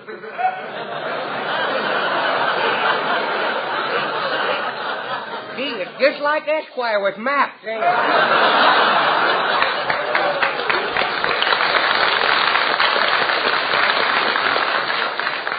Well, the doctor ought to be seeing us soon. Won't you come into my office and bring the little tyke with you? Come on, Junior. Okay. So this is the lad you spoke to me about over the phone. Yes, Doctor. I hope you can do something with him. Well, now let us see, son. Come over here. What you gonna do?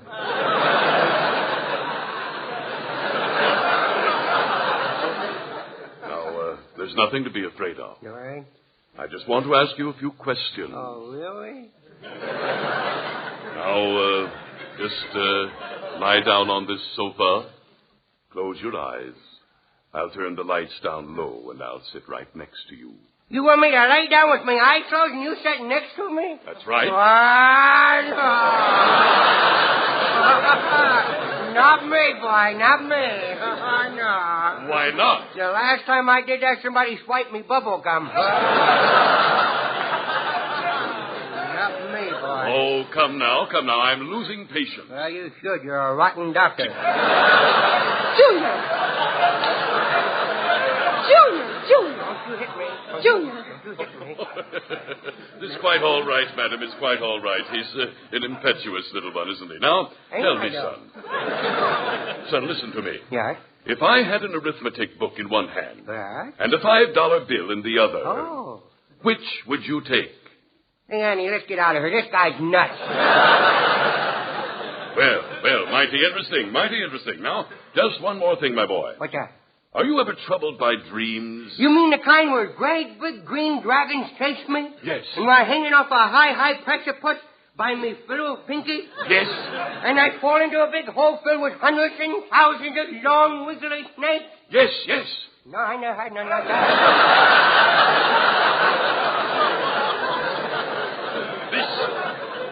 I must say, this is amazing. Why, this boy is suffering from schizophrenia. Now, you watch your language. Talk like that in front of me, Auntie. You ought to be ashamed of yourself. Doctor, exactly what does schizophrenia mean? Schizophrenia is a subconscious mental quirk whereby the victim suffers from a split personality. Oh. Now, in this specific case, Junior is really two people. Really? Yes. On the one hand, he is a normal, good little boy. Oh. But on the other hand... Yes? He's a regular Dillinger. I get a good one, old boy, and a doing good. That's right. Junior, put down that inkwell. Put down Don't that throw it, don't inkwell. throw it. I'm gonna do that, brother. I'm gonna do that. Junior, why did you throw that inkwell at the doctor? Well, don't scold me. I didn't do that. Well, then who did it? Dillinger did it. Well, sir, now I'm going to do it. No. You hit me. Look what you did. You big sorry, look what you did. Oh, what did I do? You spit me with a schizophrenia.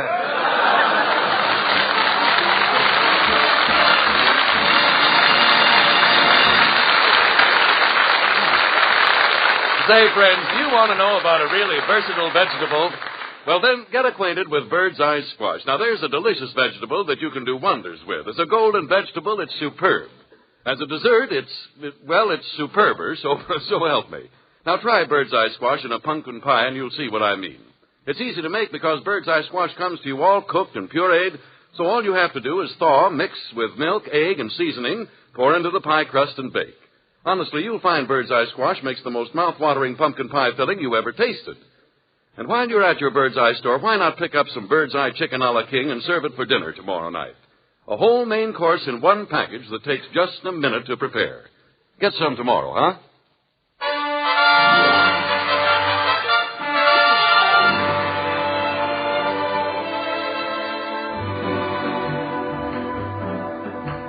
When they begin the beginning, it brings back the sound of music so tender. It brings back a night of tropical splendor. It brings back a memory evergreen. I'm with you once more under the stars. And down by the shore, an orchestra's playing, and even the palms seem to be swaying. They begin the begin. To live it again is past all endeavor. Except when that tune clutches my heart, and there we are, swearing to love forever, and promising never to part. What moments divine, what rapture serene. Clouds came along to disperse the joy we had tasted. And now when I hear people curse the chance that was wasted, I know but too well what they mean. So don't let them begin the begin. Let the love that was once a fire remain an ember. Let it sleep like the dead desire I only remember. When they begin the begin. Oh yes, let them begin the begin. Make them play till the stars that were there before return above you. Till you whisper to me once more, darling, I love you. We suddenly know what heaven we're in when they begin the begin. When they begin the begin.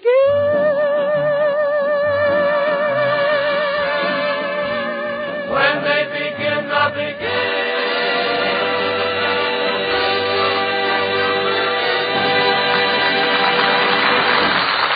We're a little late. Next week we're going to be all together. George Burns, Gracie Allen, the Maxwell House Show, and Dinah Shore's open house with a special guest, Dinah's husband, George Montgomery. Try to be with us. Red appeared tonight with the courtesy of Metro-Goldwyn Mayer, makers if they were expendable. The Dinah Shore Show is written by Howard Harris and Sid Zelinka. Speak for gain. That's your dog's special way of saying, feed me Gain. Gaines, Gain's complete meal. It contains meat meal, vegetables, cereals, everything dogs are known to need to help them keep healthy and happy. That's why veterinarians have recommended Gain's dog meal for over 16 years. Start today. Nourish every inch of your dog with Gain's. He'll speak. Speak for Gain.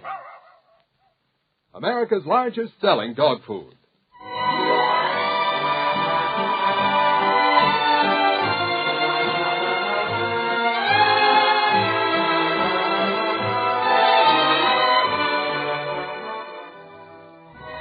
This is the National Broadcasting Company.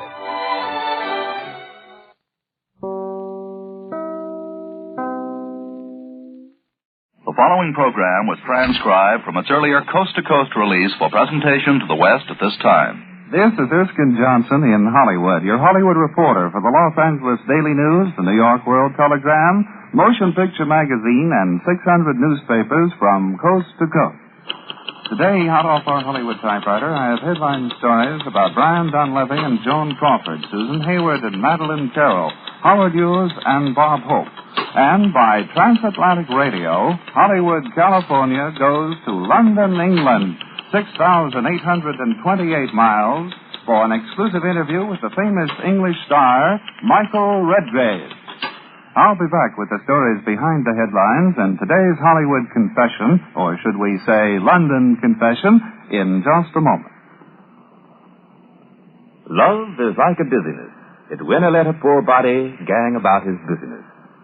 The poet James Hogg wrote those 3 lines more than 100 years ago. The dizziness he wrote about certainly won't let the nation's housing program go about its business. Now, if you're wondering what love has to do with a housing shortage, here's an explanation. When people get married, one of their first concerns is to find a place to live. Usually, newlyweds like to buy a home or build a new one. But marital bliss in the past few years has found hurdles in its path.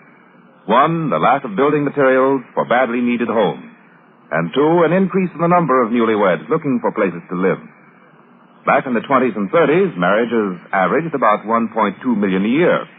But in the 40s, the average has gone up to 1.6 million a year. It sounds like it's silly to fall in love after listening to those figures. That's not the case at all. Go ahead and fall in love, but just realize that the competition for homes is terrific.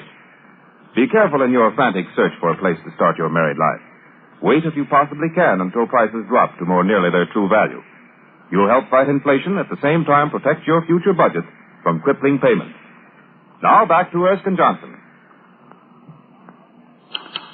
Hollywood, California, and London, England, 6,820 miles apart. And yet an American and an Englishman carrying on a conversation while their voices go through London streets, across the Atlantic Ocean, over New York skyscrapers, Ohio valleys, Minnesota wheat fields, Colorado's mountains, and New Mexico's deserts. I can't help wondering today what a group of Englishmen who bobbed about in a small ship back in the 1620 on their way to a wild country called America would think of this. They say we get blasé in Hollywood. Well, right now I feel far from blasé as I await a cue for a transatlantic radio interview with the famous British star, Michael Redgrave. Hold on now, I've just received the flash that Michael Redgrave in London is ready and waiting to talk to us. Hello, Michael. Can you hear me? Certainly, Erskin. Voice is coming over fine. I really appreciate you allowing me to meet your radio audience. Well, they're not exactly meeting you for the first time, Michael. They know you from such fine pictures as Genie, The Stars Look Down, Thunder Rocks, The Lady Vanishes, and only recently in Dead of Night. And we're looking forward to seeing you in the Bolting Brothers picture, Fame is Dispersed. Thank you, Erskin. I don't know what you're thinking at this moment, but I believe you must be thinking something as I'm thinking. To anyone who has flown across the Atlantic or who has held many transatlantic telephone conversations, this little talk of ours would hardly seem out of the ordinary, but to me it's quite unusual. I'm quite excited about the entire affair. And so am I, but, not too excited to forget my duties as an interviewer. Michael, I understand that you are coming over to Hollywood to star in the Diana Productions picture, The Secret Beyond the Door, for Fritz Lang. Does that mean you are going to join the list of English actors and actresses who have taken permanent residence in California? No, Erskin. I'm really looking forward to revisiting you. After I finish making Secret Beyond the Door at Universal International Studios, I shall return to England. I couldn't stay away for too long a time. If you know your Rupert Brooke as well as you know your James Hogg, the things that Rupert Brooke tries to hear from me in England, too. And as I recall, he mentioned something about old friends, too. We understand you, Michael. But about this new picture you're going to make, can you give us an idea of the story of The Secret Beyond the Door?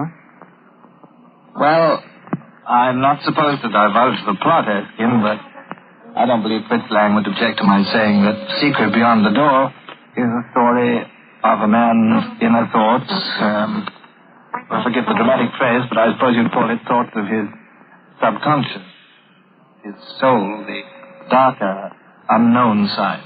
And I'd say you must have a pretty clear picture of the darker side of man's thoughts, because I understand you actually went to a German prison camp to get authenticity for your prison camp story, The Captive Heart.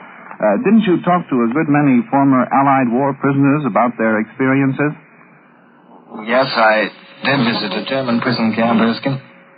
But strangely, the experience of being a prisoner of war under grim circumstances doesn't seem to bring out the darker forces of human beings, not entirely. I discovered that whatever it is we call the finest in people seems to come to the surface against such a background. Perhaps it's pride, courage, but whatever it is, results in adversity bringing strength instead of weakness. I'm sorry, Erskin, but you started me on a long subject. We've probably got many other questions. Well, don't worry about the questions, Michael. We're interested in listening to you. If we find a subject you enjoy discussing, we'll talk away. But speaking of questions, who was your leading lady in The Captive Heart? Oh, Rachel Kempson. It was her first film, but I'd had my eye on her for some time before that. 10 years ago, we'd acted together at the Liverpool Repertory Company, in which I was the leading man. She was a guest artist. Her non-professional name is Redgrave.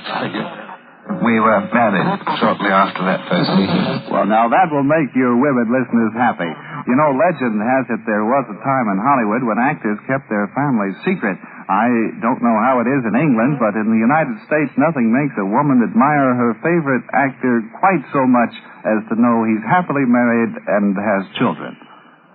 I think it's much the same over here, I'm glad to say. I said to keep quiet about my 3 children. Vanessa is 9, Corinne, that's my boy, is 7, and Lynn 3. I wish they'd come over with me to the United States with my wife when she joins me in February, but it wouldn't be fair to interrupt their schooling.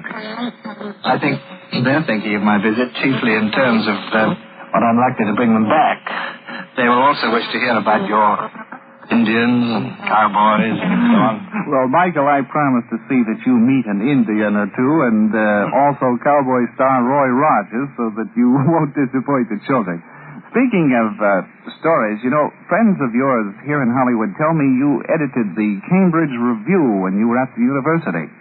Oh, that. Well, don't let them fool you into thinking I had some great aptitude for writing or literature. At that time, people far more qualified than I were unable to land writing jobs. That was 1930. I soon found out that projection slips don't pay anyone. So you became an actor, gave up a typewriter for the stage. Not exactly that quickly. For a time, I was a private tutor, and next I took a post as a modern language master at Cranley for 1 term, and stayed 3 years. And while at Cranley, I produced and acted in some of Shakespeare's plays, and well, finally I gave up teaching and went on the stage at the Liverpool Repertory Theater. And if my memory of the Redgrave history serves me right, weren't you also at the famous Old Vic Theater, Michael? When did that chapter begin? Oh, I was playing in a play called Storm in a Teacup when Tyrone Guthrie of the Old Vic Theater saw me and offered me the position of mayor. But tell me, don't you ever get a little homesick for the writing days? As a matter of fact, Erskin, I was afraid you would bring that writing subject up again. To be perfectly honest, I had what's known as a small measure of success. My most flattering thing was that a one-act play of mine, which had been published a number of years, was, towards the end of the war, being performed by some of the troops in Burma. And when the letter telling me about that arrived, I felt as excited as I did when another letter arrived when I was 8 years old. Oh, well, that sounds like a rather important letter, Michael. At 8 years old, mind telling us about it? Not at all. Well, even as a child, I wrote stories. And so, with unconscious effrontery of childhood, I sent a story to James M. Barry, a very understanding gentleman. He replied with a delightful note of encouragement, and I must confess that note is still one of my most prized confessions. Well, a letter of encouragement for writing from James M. Barry should be. But I'm glad you brought up that word, confess. We have sort of a custom on this program, Michael. Our guests tell us secrets. Usually we call that chapter a Hollywood confession, but this time I think we'll say a London confession. What is yours? Sounds rather unnerving game. Let's see. I nearly ruined my first screen test. But once I ruined it, I retarded its progress. Lord, the memory of it. It was a freezingly cold day. The studio wasn't heated. When everything was ready, the sound man said he couldn't make the test. Some odd noise was in the studio equipment, the sound equipment. And they seemed to discover that I was responsible. My teeth were chattering. So somebody found me a stove and led me to it. And eventually I made the test and entered the cinema. And thank you for that confession and also for this across-the-sea interview, Michael Redgrave. I'll be looking forward to welcoming you to Hollywood when you arrive to co-star with Joan Bennett in The Secret Beyond the Door for Fritz Lang's Diana Productions. I've enjoyed talking to you today, Erskin. Cheerio. I'll see you next month in America. And thank you again, Michael Redgrave. I'll be back with more Hollywood news that's exclusively yours in just a moment. Christmas is almost upon us, and this Christmas, as in the past 5 years, the finest gift you can give is a United States savings bond. They're the same safe, profitable government bonds we call war bonds, and bought regularly to help win the war. Young people enjoy receiving U.S. savings bonds because it gives them a feeling of having money of their own. Government bonds help give them a start in their college education or in their chosen professions. To older people, government bonds mean a future free from financial worries. They have a chance to make all of their retirement dreams come true. So for your own good and the good of the people you care about, keep buying United States savings bonds. You're lending your money to the government, and they'll pay you $4 for every $3 invested. And by the purchases of savings bonds, you're helping to fight inflation. Invest all of your spare funds in government bonds. By doing so, you'll be banking on your future. And now, back to Erskin Johnson.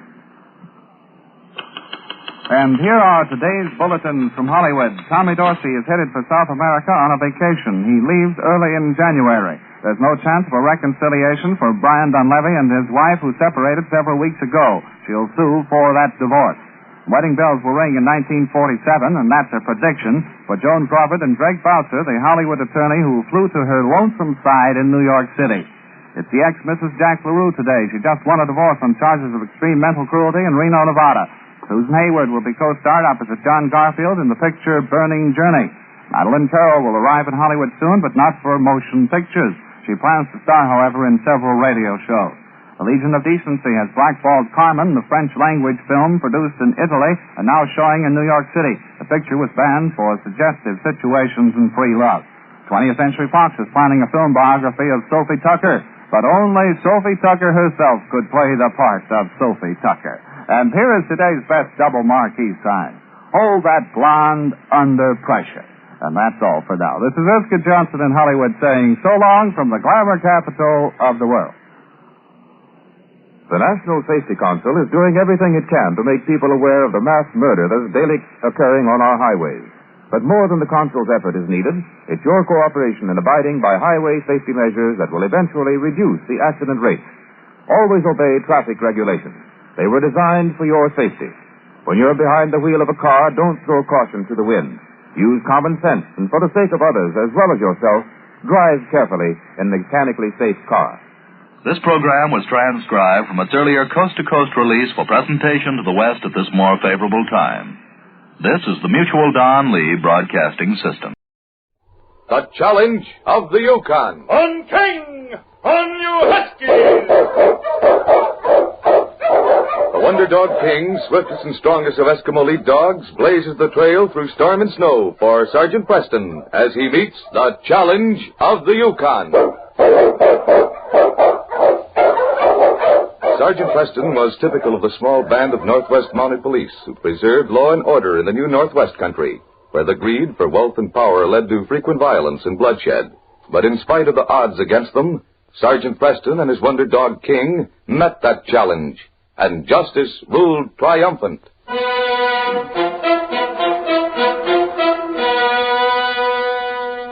Sergeant Preston of the Northwest Mounted was driving his dog team into Dawson City when he saw Jim Christie and his little daughter Sally at the edge of the trail. Walking! How are you, Huskies?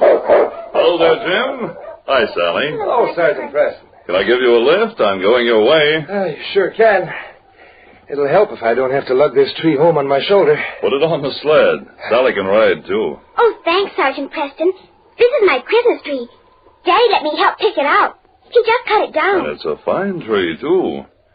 Put it right here, Jim. There we go. I'm so glad you're back, Sergeant. Now you can stop and see Frisky. He's grown since you left. Sally, Sergeant Preston's probably tired. He won't want to stop and see your puppy. Well, I'd like to see him. Come on, Sally. I'll lift you up on the sled. Thank you. She sure worships that pup you gave her, Sergeant. He's going to have a nice Christmas, too. I'm hanging a stocking up for him right beside mine. Frisky's a lucky little dog having you take care of him. Well, we all ready? Yep. I'm ready. On King! On you Huskies! Planning to spend Christmas in Dawson, Sergeant? Well, yes, I have my cabin here, and it seems more like home. This is going to be the best Christmas Mary and Sally and I have ever had. I'm glad to hear that, Jim. You've had some hard luck. But the best Christmas present of all is that I'm getting out of debt at last. Had a fine trapping season.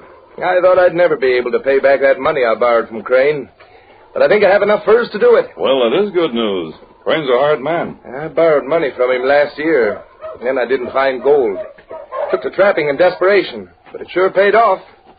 I've got enough foxskins in my cabin to pay that debt and have some left over. We'll have to have a real celebration this year. What's wrong with King? Whoa! Hi, you Huskies! Listen. Did you hear someone call? That's Mary. Come on, Sergeant. Hey, King. Come on, fella. Jim, look. Isn't that smoke by your cabin? It looks like it. We're coming, Mary. The cabin's on fire. Oh, I'm afraid it's too late. Take care of Sally, Mary. Come on, Sergeant. Oh, Jim, be careful. My furs. I've got to save them. They're all in there. Easy, Jim. We'll do what we can. The whole side of the cabin is burning. That's the side my furs are in. Jim, it's too late. It's going to cave in. Don't go in there. I've got to have them. Jim, come back here. Jim! Oh, stop him, Sergeant. It's too late, Mary. Oh, Daddy! Come on, King. Oh, Sergeant, Jim's going to get Just crushed. one side caved in. I'll get him. Jim, where are you? Over here. Help. I'm caught. I'll lift this beam off. There. I'll get your arm around my neck. All right.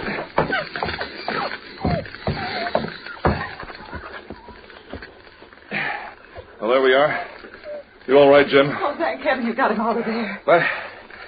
My leg. Oh, Daddy, you're hurt. I'll get the dogs in the sled. Look, Sergeant. King brought Frisky out of the cabin. Good work, boy. I didn't see him. King came after me. Frisky, are you all right? Oh, thank you, King, for saving him. Jim, your foot. He's quite badly hurt, Mary. You'd all better come over to my cabin. gone. Our cabin. And all the furs destroyed. I can't pay Crane.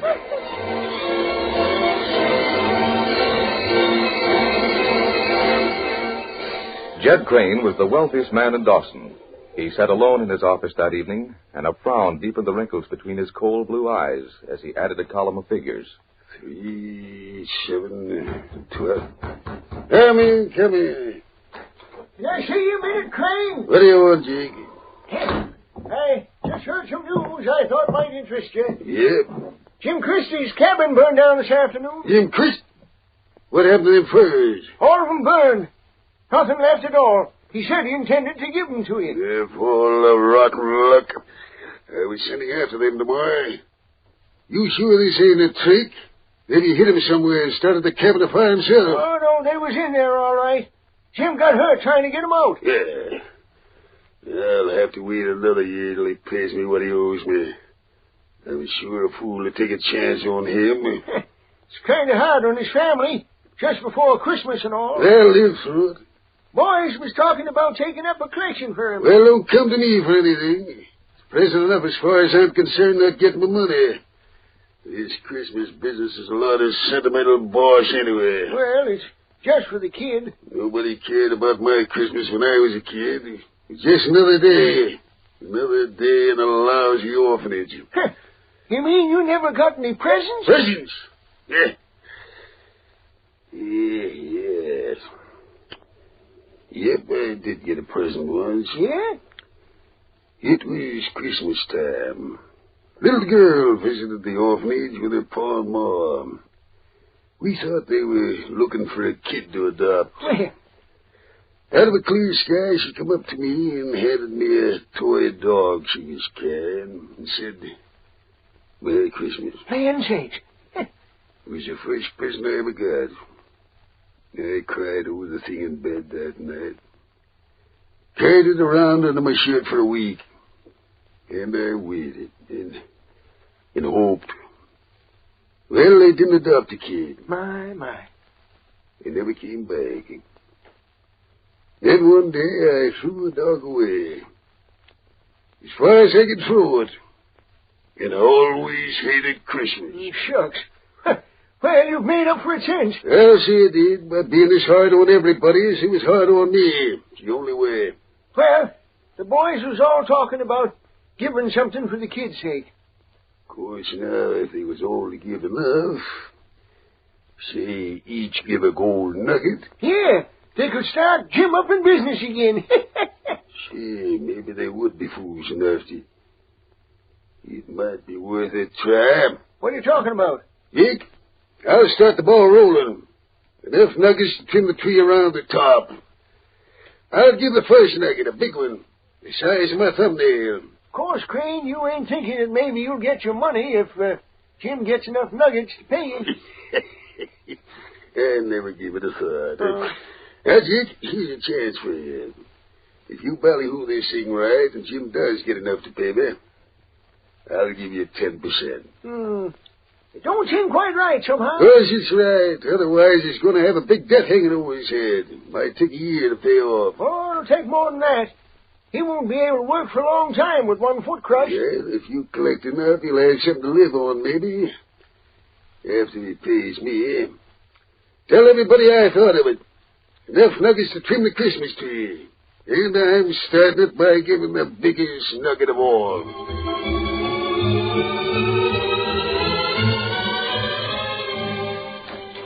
Hello, Sergeant. Hello, Sergeant Preston. Hello, Sergeant. Well, Jim, cheer up. I have good news for you. Good news? I can't tell you all about it. It's a surprise. But everything's going to be all right. What do you mean? If you weren't so blue about everything, I wouldn't even give you a hint.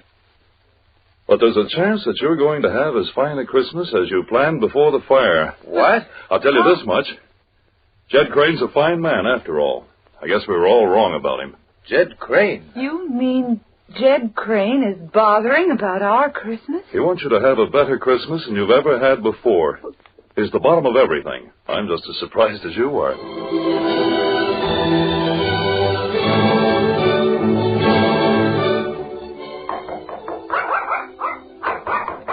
Come in. Mr. Crane?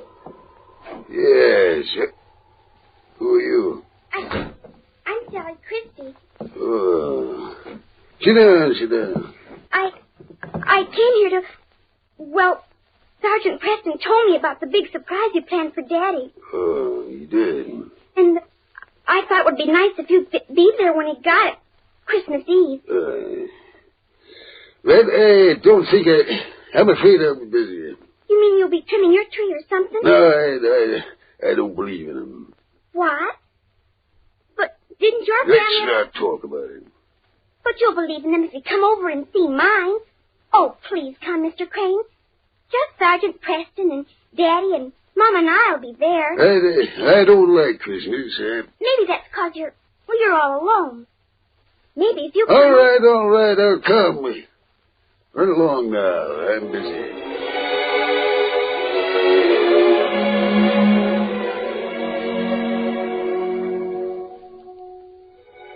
The soft light of the candles on the Christmas tree was reflected in the nuggets that hung like drops of gold from its branches. Sally smiled as she looked at the happy face of her father, and Mary and Sergeant Preston lifted his chair near the tree. Then she noticed Jed Crane off in the corner by himself. His wasn't a happy face. His eyes had almost a desperate look, and Sally suddenly felt sorry for the old man. She left the others and went to him quietly. Mr. Crane. Yeah? Could I sit on your knee? Well, sure. There you are. Isn't it a wonderful Christmas tree? It's, yep, awful pretty. Doesn't it make you believe in Christmas? Just a little. I guess so, a little. You've been so good to us. Daddy's so happy again. No, child, I ain't. Sergeant Preston said you started everything. Mama says my stockings will be full of presents in the morning. I'll bet that's a fine feeling, to find a stocking full of presents on Christmas morning. Did you like it when you were a little boy? I don't know. Let's not talk about it. Mr. Crane, I want to do something. I want to give you a Christmas present. Me? Oh, no. The trouble is, everything we had was burned except, well, the only thing I had to give is Frisky. You mean you want to give me your pup? He's really a wonderful dog. I know you'll love him, and maybe you'll let me come over and play with him once in a while. But, Sally, he's all you got. It isn't because I don't love him. I do. But it's Christmas, and you just gotta have a present. Sally, thank you, my dear. Merry Christmas, Mr. Crane. Sally, wait a minute. Don't go. I have a better idea. You know, there's another present I'd rather have. Another present? But I wish it... Well, maybe this sounds kind of funny, but I wish you'd kind of adopt me for a sort of uncle. Adopt you? Why, that'd be wonderful. I haven't any uncles, and you belong to our family. Yep, I belong. Of course I'll adopt you, Uncle Jed. You keep Frisky and bring him over to my house once in a while. And someday I'll tell you a story about a little boy and another little girl and a dog, a toy dog. But that story ended different. He wasn't adopted. What are you talking about? I just adopted Mr. Crane. He's my Uncle Jed. Why, Cecily. Your Uncle Jed? Oh, fine, Sally. Well, welcome to the family, Uncle Jed. Jimmy, being as how that money you owe me is all in the family, we're going to forget all about it. Why, I don't know what to say. Didn't I tell you, Jim? Isn't this the best Christmas you ever had? Even King and Frisky think so. Sergeant Preston, that's the first time that dog of yours ever wagged his tail, man. Why, he's just trying to say what we all want to say. Merry Christmas, Uncle Jed.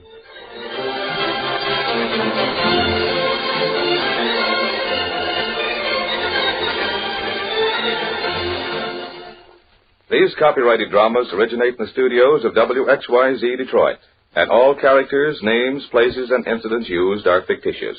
They are sent to you each week at the same time and reach you from our transcription studios. You hold it.